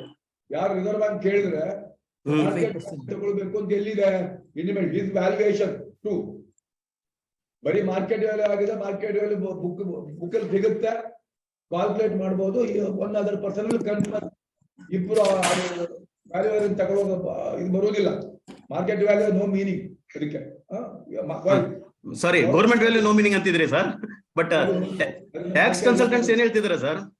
ನಮ್ಮ ಬ್ಯಾಂಕ್ ಟ್ಯಾಕ್ಸ್ ಕನ್ಸಲ್ಟೆಂಟ್ ಏನ್ ಹೇಳ್ತಾರೆ ಅಂದ್ರೆ ಮಾರ್ಕೆಟ್ ವ್ಯಾಲ್ಯೂ ಅದು ಎಲ್ಲೋ ಇದು ಸ್ಟ್ಯಾಂಡರ್ಡ್ ಇರುತ್ತಿಲ್ಲ. ಮಾರ್ಕೆಟ್ ವ್ಯಾಲ್ಯೂ ಗೌರ್ಮೆಂಟ್ ವ್ಯಾಲ್ಯೂ ಆದ್ರೆ ಸ್ಟ್ಯಾಂಡರ್ಡ್ ಇರುತ್ತೆ. ಹಂಗಾಗಿ ನೀವು you will have a proof for having ಅಂತ ಹೇಳ್ತಿದ್ದಾರೆ. ಅದಕ್ಕೆ ಏನ್ ಮಾಡೋದು ಸರ್ ಈಗ? ನೋಡಿ, ಪೇಪರ್ ಬಿಟ್ಟು ಅದು ಇದು ಪ್ರೂಫ್ ಇರಲ್ಲ ಅಂತ ಹೇಳ್ಕೋದ್ರೆ ಎಲ್ಲ ಮಾಡ್ಸಕ್ಕಲ್ಲ. ಎಕ್ಸ್ಪರ್ಟ್ ಹೌದು ಅಲ್ವೋ? ಎಕ್ಸ್ಪರ್ಟ್ ಕೊಟ್ಟಿದ್ದಾರೆ ನೋಡಿ. ಸಾಧಾರಣ ಇರುವಂತ ಅದೇ ಮಾರ್ಕೆಟ್ ವ್ಯಾಲ್ಯೂ ಮೇಲೆ ನೀವು ಸಾಲ ಕೊಡ್ತೀರಾ. ಹೌದು ಸರ್. ಕೊಡುವಾಗ ಮಾರ್ಕೆಟ್ ವ್ಯಾಲ್ಯೂ ಆಗ್ತದೆ. ನಿಮ್ಮ ಪ್ರಾಪರ್ಟಿಗೆ ಮಾತ್ರ ಆಗಲ್ಲ ಅಂದ್ರೆ ಏನ್ರಿ ಅದು? ಅವರು ಏನ್ ಮಾಡೋಕ್ಕಾಗಲ್ಲ. ಈ ಓಕೆ, ಅದು ಅವ್ರಿಗೆ ಬಿಟ್ಟರೆ. ಸರಿ, ಪಾಲಿಸಿಯಲ್ಲಿ ಚೇಂಜ್ ಮಾಡ್ಬಿಡ್ತೀವಿ ಸರ್, ಅವಾಗ ಸರಿ ಹೋಗುತ್ತೆ ಸರ್. ಪಾಲಿಸಿಯಲ್ಲಿ ಮಾರ್ಕೆಟ್ ವ್ಯಾಲ್ಯೂ ತಗೊಳ್ಳಂಗೆ ಮಾಡಿಬಿಡ್ತೀವಿ ಸರ್. ಮಾಡಿ ನಿಮ್ಗೆ ರಿಪ್ಲೈ ಕೊಟ್ಟಿದ್ದೇವಲ್ಲ ನಾವು. ಹೌದು ಸರ್, ಹೌದು. ಸರ್ಕ್ಯುಲರ್ ಎಲ್ಲೂ ನಿಮ್ಗೆ ಗವರ್ಮೆಂಟ್ ವ್ಯಾಲ್ಯೂ ತಗೊಳ್ಬೇಕು ಅಂತ ಹೇಳಿಲ್ಲ. ಇಟ್ ಈಸ್ ಸರ್ಟಿಫೈಡ್ ಬೈ ಅವ್ರೇನು ಅವರು ವ್ಯಾಲ್ಯೂಯೇಟ್ ಮಾಡುದು ಸರ್ಟಿಫೈ ಮಾಡುವಂತಾರೆ. ವಿಚ್ ಅವರಿಂದ ಲೋ ತಗೊಳ್ಳಿ ನೀವು ಅಷ್ಟೇ. ಸರಿ ಸರ್, ಸರಿ ಸರ್. ಮಾರ್ಕೆಟ್ ಈಗ ಸೆಕ್ಷನ್ ಸರ್ ಎರಡೇ ಕ್ವಶನ್ ಅಂಡರ್ ಸೆಕ್ಷನ್ 1115 BAD ಕೆಳಗಡೆ ಈಗ ನಮಗೆ 22% ವರೆಗೂ ನಾವು ಟ್ಯಾಕ್ಸ್ ಕಟ್ಟಬೇಕಾಗುತ್ತೆ ಅಂತಿದ್ದೀರಾ. ಇದರಲ್ಲಿ ಕೆಲವೊಂದು ಸೆಕ್ಷನ್ಸ್ ಅಲ್ಲಿ ನಾಟ್ ಅಲೌಡ್ ಅಂದ್ರೆ what are things not allowed sir? ಅದರಲ್ಲಿ ನಾವು ಕ್ಲೈಮ್ ಮಾಡ್ಲಿಕ್ಕೆ ಕಳಿಸಿ ಕೊಟ್ಟಿದ್ದೇವೆ. ತುಂಬಾ ಸೆಕ್ಷನ್ 35 ತುಂಬಾ ಬರುತ್ತೆ. ಆ ನಾಟ್ ಅಲೌಡ್ ನೀವು ಯಾರು ಯೂಸೇ ಮಾಡಲ್ಲ. ಮಾಡಲ್ಲ ನೀವು ಯಾವ್ದು ಯೂಸ್ ಮಾಡ್ತೀರಿ ನೋಡಿ, ಆಲ್ ಅಲೌಡ್. ಸೆಕ್ಷನ್ 36 ಅಲ್ಲಿ ಬರುತ್ತೆ. ಆದ್ರಿಂದ ನೀವು ಸೇಫ್ಲಿ ಯು ಕ್ಯಾನ್ ಗೋ. ಹೇಳಿ ಟ್ಯಾಕ್ಸ್ ಕನ್ಸಲ್ಟೆಂಟ್ ಅಂತ ಇರುವುದು ಯಾಕೆ ಅವರು ಹೇಳಿ. ಇದು ಪುನಃ ಬರೀರಿ. ನಿಮ್ಗೆ ಅದನ್ನು ಡಿಟೈಲ್ ನಮ್ಮ ಅಸೆಸ್ಮೆಂಟ್ ಕಳಿಸಿ ಕೊಡ್ತೀವಿ. ಬೇಕಾದ್ರೆ ಕಳಿಸಿ ಕೊಡಿ. ಅದನ್ನ ಟ್ಯಾಕ್ಸ್ ಕನ್ಸಲ್ಟೆಂಟ್ ತೋರಿಸಿ ಪುನಃ ರಿವ್ಯಾಲ್ಯೂ ಮಾಡಿ. ಯಾಕಂದ್ರೆ ಒಂದು ಎಕ್ಸರ್ಸೈಸ್ ಕೆನಾಟ್ ಗೋ ಬ್ಯಾಕ್. ಕೇಳಿ, ಅವ್ರನ್ನ ಕೇಳಿ. ನಾವು ಕೊಡೋ ಸಜೆಷನ್ ನಿಮ್ಗೆ ಸೇಫ್ ಮಾತ್ರ. ಸೇಫ್ ಇದ್ರೆ ಮಾತ್ರ, ಇದ್ರೆ ಹೇಳುದಿಲ್ಲ. ನೆನ್ಪಿಟ್ಕೊಳ್ಳಿ. Yes 100% sir, no doubt in it. Problem create ಮಾಡೋಲ್ಲ. ಹೌದು ಸರ್. ಫೈನಲಿ ಇನ್ನೊಂದು ಕ್ವಶನ್ ಸರ್ ನಮಗೆ, ಅಂದ್ರೆ ರಿಕ್ವೆಸ್ಟ್. ಈಗ ಪ್ರಿಯಾರಿಟಿ ಸೆಕ್ಟರ್ ಲೆಂಡಿಂಗು ನಮಗೆ 75% ವರೆಗೂ ಹೋಗ್ಲಿಕ್ಕೆ ಹೇಳಿದ್ದಾರೆ. This year we have to go up to 60%, ಮತ್ತೆ ನೆಕ್ಸ್ಟ್ 75% ಹೋಗ್ಬೇಕು ಅಂತ ಹೇಳ್ತಿದ್ದಾರೆ. ಇದು ಅರ್ಬನ್ ಕೋಆಪರೇಟಿವ್ ಬ್ಯಾಂಕ್ಸ್ ಗೆ ಈಗಿರುವ ನಮ್ಮ ಪ್ರಾವಿಷನ್ಸ್ ಅಲ್ಲಿ SAF ಅಲ್ಲಿ ಲೋನ್ ಕೊಡುವುದರಲ್ಲಿ ಇರುವ ಇಷ್ಟೊಂದು ರೆಸ್ಟ್ರಿಕ್ಷನ್ಸ್ ಇರುವಾಗ ರೀಚಿಂಗ್ ಟು ದ 60%, 75% ತುಂಬಾ ಡಿಫಿಕಲ್ಟಿ ಇರುತ್ತೆ ಸರ್. ಹಂಗಾಗಿ ನಾವು ನಿಮ್ ಕಡೆಯಿಂದ ರಿಕ್ವೆಸ್ಟ್ ಮಾಡ್ಸೋದೇನಂದ್ರೆ ನೀವು ರಿಸರ್ವ್ ಬ್ಯಾಂಕಿಗೆ 50% ಅಥವಾ 60% ಮ್ಯಾಕ್ಸಿಮಮ್ಗೆ ನಿಲ್ಲಿಸಲಿಕ್ಕೆ ಮಾಡಬೇಕು ಸರ್. ಒಂದು. ಎರಡನೇದು, ಬೈ ಮಾರ್ಚ್ 24 ಇವಾಗ ಇನ್ನೊಂದು ವರ್ಷಕ್ಕೆ ಎಲ್ಲಾ ಬ್ಯಾಂಕ್ಗಳದ್ದು ನಾವು ಲೋನ್ ಬುಕ್ಸ್ ಅಲ್ಲಿ out of the total loan books amount ಅಲ್ಲಿ 50% should be less than 25 lakhs ಇರಬೇಕು ಅಂತ ಹೇಳ್ತಿದ್ದಾರೆ. ಬೆಂಗಳೂರು ಅಂತ ಬ್ಯಾಂಕ್ಗಳಲ್ಲಿ sir less than 25 lakhs loan ಕೊಡಬೇಕು ಅಂದ್ರೆ ಕಷ್ಟ. ಒಂದು ಮಾಮೂಲಿ ಒಂದು ಸೈಟ್ ಬೇಕಂದ್ರೆ 25 ಲಕ್ಷ ಸೈಟ್ ಸಿಗೋದಿಲ್ಲ ಸರ್. ನಾವು ಲೋನೇ ಕೊಡ್ಲಿಕ್ಕೆ ಆಗೋದಿಲ್ಲ ಆ ರೀತಿ ಇತ್ತಂದ್ರೆ. 50% of the loan book should be less than 25 lakhs ಇರಬೇಕು ಅಂದಾಗ ಇದಕ್ಕೆ ನಿಮ್ ಕಡೆಯಿಂದ ಒಂದು ರೆಪ್ರೆಸೆಂಟೇಟಿವ್ ಕಳಿಸಿ ಇದನ್ನ ಮುಂದೂಡಿಸಬೇಕು ಸರ್. ನಿಮ್ಗೆ ರೆಪ್ರೆಸೆಂಟೇಷನ್ ಕೊಟ್ಟಿಲ್ಲ ಅಂತ ಯಾಕೆ ಮನ್ಸಿಗೆ ಬರ್ಬೇಕು? ರೆಪ್ರೆಸೆಂಟೇಷನ್ ಕೊಟ್ಟದ ಅಲ್ದೇನೆ ಪ್ಲಾನಿಂಗ್ ಅಡ್ವೈಸರಿ ಕಮಿಟಿ ಮೀಟಿಂಗ್ ಅಂದಾಯ್ತು. ಅಲ್ಲಿ ಡೆಪ್ಟಿ ಗವರ್ನರ್ ಇರ್ತಾರೆ, ಮತ್ತೆ ಕೇಂದ್ರ ಸರ್ಕಾರದಿಂದ ಕೋಆಪರೇಟಿವ್ ಮಿನಿಸ್ಟ್ರಿಯಿಂದ IAS ಆಫೀಸರು ಇರ್ತಾರೆ, ನ್ಯಾಪ್ ಕಬ್ಬಿದ್ದು ಇರ್ತಾರೆ, ಆಶ್ಯತ್ತು ಇರ್ತಾರೆ, ಇಲ್ಲಿಂದ SK ಪಾಟೀಲ್ ಹೋಗಿದ್ರು. ಬಹಳ ಪ್ರಬಲವಾಗಿ ಹೇಳ್ತಾವಲ್ಲ ಹಾಕಿದೆ, ತುಂಬಾ ಒತ್ತಡ ಹಾಕಿದೆ, ಫಲಪ್ರದವಾಗಿಲ್ಲ. ಇದು ಇವ್ರಿಗೆ ಮಾತ್ರ ಸ್ವಲ್ಪ ಕನ್ಸಿಡರ್ ಮಾಡ್ತೇವೆ ಅಂತ ಹೇಳಿದ್ದಾರೆ. ಯಾವುದು ಟೈರ್ 3 ಅಂಡ್ ಅಬೌವ್ ಬ್ಯಾಂಕಿನವರಿಗೆ ಈ ಇದನ್ನು 25% ಇದು 25 ಲ್ಯಾಕ್ ಅಂಡ್ ಕಡಿಮೆ ಇರಬೇಕಂತ ಹೇಳಿದ್ರು. ಅದನ್ನು ಸ್ವಲ್ಪ ನಾವು ವಿ ವಿಲ್ ಕನ್ಸಿಡರ್ ಅಂತ ಹೇಳಿದ್ದೇವೆ. ಬಾಕಿದ ಬಗ್ಗೆ ಸುಮ್ಮನೆ ಗಲಾಟೆ ತುಂಬಾ ಆದಾಗ ಆಯ್ತು, ವಿಷಯ ಎಂಡ್ ಮಾಡ್ಬೇಕಲ್ಲ, ನಾವು ನೋಡ್ತೀವಪ್ಪ ಅಂತ ನಡೀತಾ ಇದೆ. ಆಯ್ತು, ಇದು ಕೂಡ ಈವನ್ ಪ್ರಾಜೆಕ್ಟ್ ಇನ್ವೆಸ್ಟ್ಮೆಂಟ್ ಬಗ್ಗೆ ಹೇಳಿದ್ರು. ಅದನ್ನ ಇನ್ವೆಸ್ಟ್ ನೋಡ್ತೇವೆ ಅಂತ ಹೇಳಿದ ತಕ್ಷಣ ಲ್ಯಾಪ್ಟಾಪ್ ಇಂದ ಲೆಟರ್ ಬಂತು, ನೀವು ಯಾರು ಇನ್ವೆಸ್ಟ್ ಮಾಡೋದು ಬೇಡ ಅಂತ ಹೇಳ್ಕೊಂಡ್ವಿ. ಆಮೇಲೆ ರಿಸರ್ವ್ ಬ್ಯಾಂಕ್ ಇಂದ ಎಲ್ಲರೂ ಶೋಕ್ ಹಾಕಿ ನೋಡಿದ್ ಬಂತು, ನೀವು ಯಾಕೆ ಇನ್ವೆಸ್ಟ್ ಮಾಡಿಲ್ಲ ಅಂತ. ಆದ್ರಿಂದ ರಿಸರ್ವ್ ಬ್ಯಾಂಕ್ ಡಿಸಿಷನ್ ತಗೊಳ್ಳೋ ಮುಂಚೆ ಅವ್ರದ್ದು ಫುಲ್ ಡಾಟಾ ಇರುತ್ತೆ. ನಾನು ರಿಸರ್ವ್ ಬ್ಯಾಂಕ್ ಇಂದ ಬಂದವನು ತಿಳ್ಕೊಳ್ಬೇಡಿ, ಎಲ್ಲ ಡಾಟಾ ಇರುತ್ತೆ. ಅವರು ತುಗಿಲಕ್ ತರ ಇವತ್ತು ಕೊಟ್ಟು ನಾಳೆ ಚೇಂಜ್ ಮಾಡೋದೇ ಇಲ್ಲ, ತಗೊಳ್ಳೋ ಮುಂಚೆ 100 ಸಲ ನೋಡ್ತಾರೆ. Unless it is very very difficult, ಕಷ್ಟ ಆಯ್ತು ಸ್ವಲ್ಪ ಟೈಮ್ ಕೊಡ್ತಾರೆ ವಿನ ಜನರಲಿ ಚೇಂಜ್ ಮಾಡೋಲ್ಲ. ಅದರಿಂದ ನಮ್ಮ ಪ್ರಯತ್ನ ಮಾಡಿದಿವೆ, ಮಾಡಿದ್ರೆ ನಿಮ್ಮ ಇದು ಅಷ್ಟೇ. ಯಾಕಂದ್ರೆ ಕಷ್ಟ ಆಗಿದೆ ಅಂದ್ರೆ ರಿಸರ್ವ್ ಬ್ಯಾಂಕಿಗೆ ಗೊತ್ತಿಲ್ವಾ, ಕೋಪರೇಟಿವ್ ಎಷ್ಟು ಬ್ಯಾಂಕ್ಗಳು SAF ಅವ್ರಿಗೆ ಗೊತ್ತಿಲ್ವಾ, ಯಾರು ಪಾರ್ಟಿ ಬಂದದ್ದಲ್ಲ, ಎಲ್ಲ ಗೊತ್ತು, ಎಲ್ಲ ಬ್ಯಾಂಕಿದು ಕೊಟ್ಟವ್ರಿಗೆ. ಆದ್ರೂ ಮಾಡಿದ್ದಾರೆ, ಯಾಕೆ ಗೊತ್ತಿಲ್ಲ, ಯಾಕಂತ ಹೇಳಿದ್ರೆ ಕಾರಣ ಇದೆ ಅವತ್ತು. ಹಾಗೆ next thank you sir. Sir hello ಹೇಳಿ. ಹಲೋ ಸರ್, ನಾವು ಸಿಡ್ಬಿನಲ್ಲಿ ಇನ್ವೆಸ್ಟ್ ಮಾಡಿದೀವಲ್ಲ. ಹಲೋ ಕೇಳಿಸ್ತಾ ಸರ್? ಮಾಡಿದೀರಾ? ಸಿಡ್ಬಿನಲ್ಲಿ ಇನ್ವೆಸ್ಟ್ ಮಾಡಿದೀವಿ ಸರ್, ಪ್ರೈವೇಟ್ ಸೆಕ್ಟರ್ ಶಾರ್ಟ್ ಫಾಲ್ಗೆ. ಅದನ್ನ ನೆಕ್ಸ್ಟ್ ಇಯರ್ ಜೂನ್ ಸೆಪ್ಟೆಂಬರ್ ನಲ್ಲಿ ಶಾರ್ಟ್ ಫಾಲ್ ಆದಾಗ್ಲೂ ಅದನ್ನ ಕನ್ಸಿಡರ್ ಮಾಡ್ಬೋದಾ? ಆಲ್ರೆಡಿ ತಗೊಂಡ್ಬೋದಾ ನಾವು ಪ್ರೈವೇಟ್ ಸೆಕ್ಟರ್? ಇಲ್ಲ, ನೆಕ್ಸ್ಟ್ ಇಯರ್ ಬೇರೆನೆ ಮಾಡ್ಬೇಕು ಸರ್. 3 years ಪೀರಿಯಡ್ ಅಂತ ಇದೆಯಲ್ಲ ಸರ್, ಅದನ್ನ ತಗೊಂಡ್ಬೋದಲ್ವಾ? 3 years ಸಿಡ್ಬಿನಲ್ಲಿ ಇನ್ವೆಸ್ಟ್ ಮಾಡಿರೋದ್ನ ಇವಾಗ ಆಲ್ರೆಡಿ ನಾವು 4 crores 3 years ಇದೆ ಅಂತ ಹೇಳಿದ್ರೆ ಅದು ಏನಾಗುತ್ತೆ ನೋಡಿ, ನೀವು ಸಬ್ ಟಾರ್ಗೆಟ್ ತಗೊಳ್ಬಹುದು. ಅದು ಮಾಡಿದೆ ಅಂತ ಹೇಳಿದ್ರೆ ಅದಕ್ಕೆ ನೀವು ಅಷ್ಟು ಇನ್ವೆಸ್ಟ್ಮೆಂಟ್ ಮಾಡಿದೆ ಅಂತ ಆಗುತ್ತೆ. ಪ್ರತಿ ವರ್ಷ ಎಡಿಷನಲ್ ಬೆನಿಫಿಟ್ ಸಿಗೋಲ್ಲ. ನೀವು ಇದನ್ನು ಕ್ಯಾಲ್ಕುಲೇಟ್ ಮಾಡುವಾಗ ಪ್ರತಿ ವರ್ಷ ರಿಸರ್ವ್ ಬ್ಯಾಂಕ್ ಸಬ್ಮಿಟ್ ಮಾಡುವಾಗ ನಿಮ್ಮಲ್ಲಿ ಔಟ್ಸ್ಟ್ಯಾಂಡಿಂಗ್ ಇರುವಂತ ಶಿಲ್ಪಿನು ಇದನ್ನು as A priority sector advance ಕೊಟ್ಟ ತರ ತೋರಿಸಬಹುದು, ಅದು ತೋರಿಸಬಹುದು, ಪರವಾಗಿಲ್ಲ. ನೀವು ಇದೇ ಕೇಳಿದ್ದ ಬೇರೆ ಕೇಳಿದ ಗೊತ್ತಿಲ್ಲ ಸರ್. ನಾನು ಅದನ್ನ ಹೇಳ್ತಾ ಇಲ್ಲ, ಇವಾಗ ಆಲ್ರೆಡಿ ನಾವು ಶಾರ್ಟ್ ಫಾಲ್ ಆಗಿರೋದಕ್ಕೆ ಸಿಡ್ಬಿನಲ್ಲಿ ಇನ್ವೆಸ್ಟ್ಮೆಂಟ್ ಮಾಡಿದೀವಿ ಸರ್. ಅದರ್ ಅಸೆಟ್ ಕಡೆನೆ ತಗೊಂಡಿದ್ದೀವಿ. ಜೂನ್ ಮತ್ತೆ ಸೆಪ್ಟೆಂಬರ್ ನಲ್ಲಿ ಡಿಫಾಲ್ಟ್ ಆದಾಗ ಇನ್ವೆಸ್ಟ್ಮೆಂಟ್ ಮಾಡಿರೋದನ್ನ ತಗೊಂಡು ಎಕ್ಸಸ್ ಏನಾದ್ರು ಮಾಡ್ಬೇಕಾದ್ರೆ ಮಾಡ್ಬೋದಾ? ನೋಡ್ರಿ, ನಿಮ್ಗೆ ಉದಾಹರಣೆ ಕೊಡ್ತೇನೆ. ನೀವು ರಿಸರ್ವ್ ಬ್ಯಾಂಕಿಗೆ ಒಂದು ಸ್ಟೇಟ್ಮೆಂಟ್ ಇದು ಕಳಿಸ್ತೀರಾ, ನೀವು ಪ್ರಯಾರಿಟಿ ಸೆಕ್ಟರ್ ಟಾರ್ಗೆಟ್ ಇಷ್ಟು ಲಾಸ್ಟ್ ಇಯರ್ ನ ಆ ಕ್ವಾರ್ಟರ್ ಪ್ರಕಾರ ನಿಮ್ದು ಇಷ್ಟು ಟಾರ್ಗೆಟ್ ಇರಬೇಕು. ನೀವು ಅಚೀವ್ಮೆಂಟ್ ಮಾಡಿದಿರಾ, ಅಚೀವ್ ಏನ್ ಮಾಡಿದಿರಾ ಅಂತ ಹೇಳಿದ್ರೆ ಕೊಟ್ಟು ಲೋನು, ಇದು ಪ್ರಯಾರಿಟಿ ಸೆಕ್ಟರ್ ಲ್ಯಾಂಡಿಂಗ್ ಸರ್ಟಿಫಿಕೇಟ್ ತಕೊಂಡಿದ್ದೀರಾ ಅದು, ಮತ್ತೆ ಇದು ಸಿಡ್ಬಿ ಇನ್ವೆಸ್ಟ್ ಮಾಡಿದ ಅದು ಸೇರ್ತೀರಾ. ಇಷ್ಟು ಶೇರ್ಸ್ ನೀವು ಅಚೀವ್ ಮಾಡಿದ್ರ, ಇಷ್ಟು 3 ಶೇರ್ಸ್ ಇದ್ರಿಂದ ಅದು ನಿಮ್ಗೆ ಬೇಕಾದ ಅಚೀವ್ ಆದ್ರೆ ಮತ್ತೇನು ಮಾಡೋದು ಬೇಡ. ಈ ಆಲ್ರೆಡಿ ಮಾಡಿದ ಇನ್ವೆಸ್ಟ್ಮೆಂಟ್ ಲೆಕ್ಕ ತಕೊಂಡು ಶಾರ್ಟ್ ಫಾಲ್ ಇದ್ರೆ ಫರ್ದರ್ ಇನ್ವೆಸ್ಟ್ಮೆಂಟ್ ಮಾಡಬೇಕು. ಕ್ಲಿಯರ್ ಆಯ್ತಾ? ಓಕೆ ಸರ್, ಅಂದ್ರೆ ನಾವು ತಗೊಬಹುದು, ಅದು ತಗೊಂಡು ಶಾರ್ಟ್ ಫಾಲ್ ಆದ್ರೆ ಮತ್ತೆ ಮಾಡ್ಬೇಕು. ನೆಕ್ಸ್ಟ್ ಕೇಳಿ. ನೆಕ್ಸ್ಟ್ ಯಾರಾದ್ರೂ ಹ್ಯಾಂಡ್ ರೈಸ್ ಮಾಡಿ ಕೇಳಿ. ಹ್ಯಾಂಡ್ ರೈಸ್ ಮಾಡಿ ಹೇಳಿ. ನವಲ್ಗಿ ಅವರು ಇದು ಆಯ್ತಾ? ಹಾಗೆ ಬಿಡಿ, ಯಾರು ಡೌಟ್ಸ್ ಇಲ್ಲ ಅಂದ್ರೆ ಕ್ಲೋಸ್ ಮಾಡ್ತೇವೆ. ದಯವಿಟ್ಟು ಏನಿದ್ರೆ ಕೇಳಿ, ಹ್ಯಾಂಡ್ ರೈಸ್ ಮಾಡಿ. ಇಲ್ಲ ಅಂದ್ರೆ ನೀವು ಮೇಲ್ ಕಳಿಸಿರೋನು ಉತ್ತರ ಕೊಡ್ತೇವೆ ಫೆಡರೇಷನ್ ನಿಂದ. ಏನ್ ಡೌಟ್ಸ್ ಇದ್ರೆ ಮೇಲ್ ಹಾಕಿ, ಅದು ಕೊಡ್ತೇವೆ. ಅವರು ಏರ್ ಎಂಡ್ ಬಿಸಿ ಇರ್ತಾರೆ. ಇವರು ನೋಡಿ, ಗ್ರೈನ್ ಮರ್ಚೆಂಟ್ಸ್ ಗ್ರೈನ್ ಮರ್ಚೆಂಟ್ಸ್ ತುಮಕೂರಲ್ಲ, ಬೆಂಗಳೂರು. ಅವ್ರ ಕ್ವಶನ್ಗೆ ಆನ್ಸರ್ ಬಂದಿದೆ ಹೇಳಿ. ಅವ್ರು ಹೈಡ್ರೈಟ್ ಮಾಡಿದ್ದಾರೆ. ಅನ್ಮ್ಯೂಟ್ ಮಾಡಿ ಸರ್, ಅನ್ಮ್ಯೂಟ್ ಮಾಡಿ. ಅನ್ಮ್ಯೂಟ್ ಮಾಡಿ ಮಾತಾಡಿ. Unmute ಮಾಡಿ ಮಾತಾಡಿ ಸರ್. ಈಗ ಕೇಳ್ದೆ ನಾನು. ಮಾಡಿ. ಕೇಳಿ ಸರ್ GMC ಬ್ಯಾಂಕ್ ಅನ್ಮ್ಯೂಟ್ ಮಾಡಿ. ಇಲ್ಲ ಕೇಳಿಸ್ತಾ ಇಲ್ಲ. ಕೇಳಿಸ್ತಾ ಇಲ್ಲ ಅನ್ಮ್ಯೂಟ್ ಮಾಡಿ. ಸಿಸ್ಟಮ್ ದಲ್ಲಿ ಅನ್ಮ್ಯೂಟ್ ಮಾಡಿ. ಈಗ ಮಾತಾಡಿ. ಸಿಡ್ಬಿ ಡಿಪಾಸಿಟ್ ಬಗ್ಗೆ ಅದೇ ಗೊತ್ತು. ಲಾಟ್ ಆಫ್ ಡೌಟ್ಸ್ ಇತ್ತು. ನಿಮ್ಮ your PPT it has given all the answers. All the answers. Thank you for that. Okay ಬಿಡಿ, ಅದು ವಿಡಿಯೋನು ಕಳಿಸ್ತೇವೆ, ಆಮೇಲೆ PPT ಎಲ್ಲ ಬ್ಯಾಂಕ್ ಕಳಿಸ್ಕೊಡ್ತೇವೆ. ಸರ್ಕ್ಯುಲರ್ ರೆಫರೆನ್ಸ್ ಕೊಟ್ಟಿದ್ದೀವಿ. Okay. ಎಲ್ಲ ಕಳಿಸ್ಕೊಡ್ತೇವೆ ಇದು ಮುಗಿದ ಮೇಲೆ. Thank you sir. Thank you. ಏನಾದ್ರು ಮಿಸ್ಗೈಡ್ ಮಾಡೋದು ಇಷ್ಟಪಡೋದು. ಈವರೆಗೆ ತಾವೆಲ್ಲರೂ ಈ ಇದ್ರ ಬಗ್ಗೆ ಅಕೌಂಟ್ ಕ್ಲೋಸಿಂಗ್ ಬಗ್ಗೆ ತಿಳ್ಕೊಂಡಿರಿ. ನಮ್ಮೆಲ್ಲರಿಗೂ ಮಹಾಮಂಡಳದ ಪರವಾಗಿ ಧನ್ಯವಾದಗಳು. ಅದೇ ರೀತಿ ಸುಧಾಕರ್ ಭಟ್ರವರಿಗೂ ಧನ್ಯವಾದಗಳು. Thank you sir.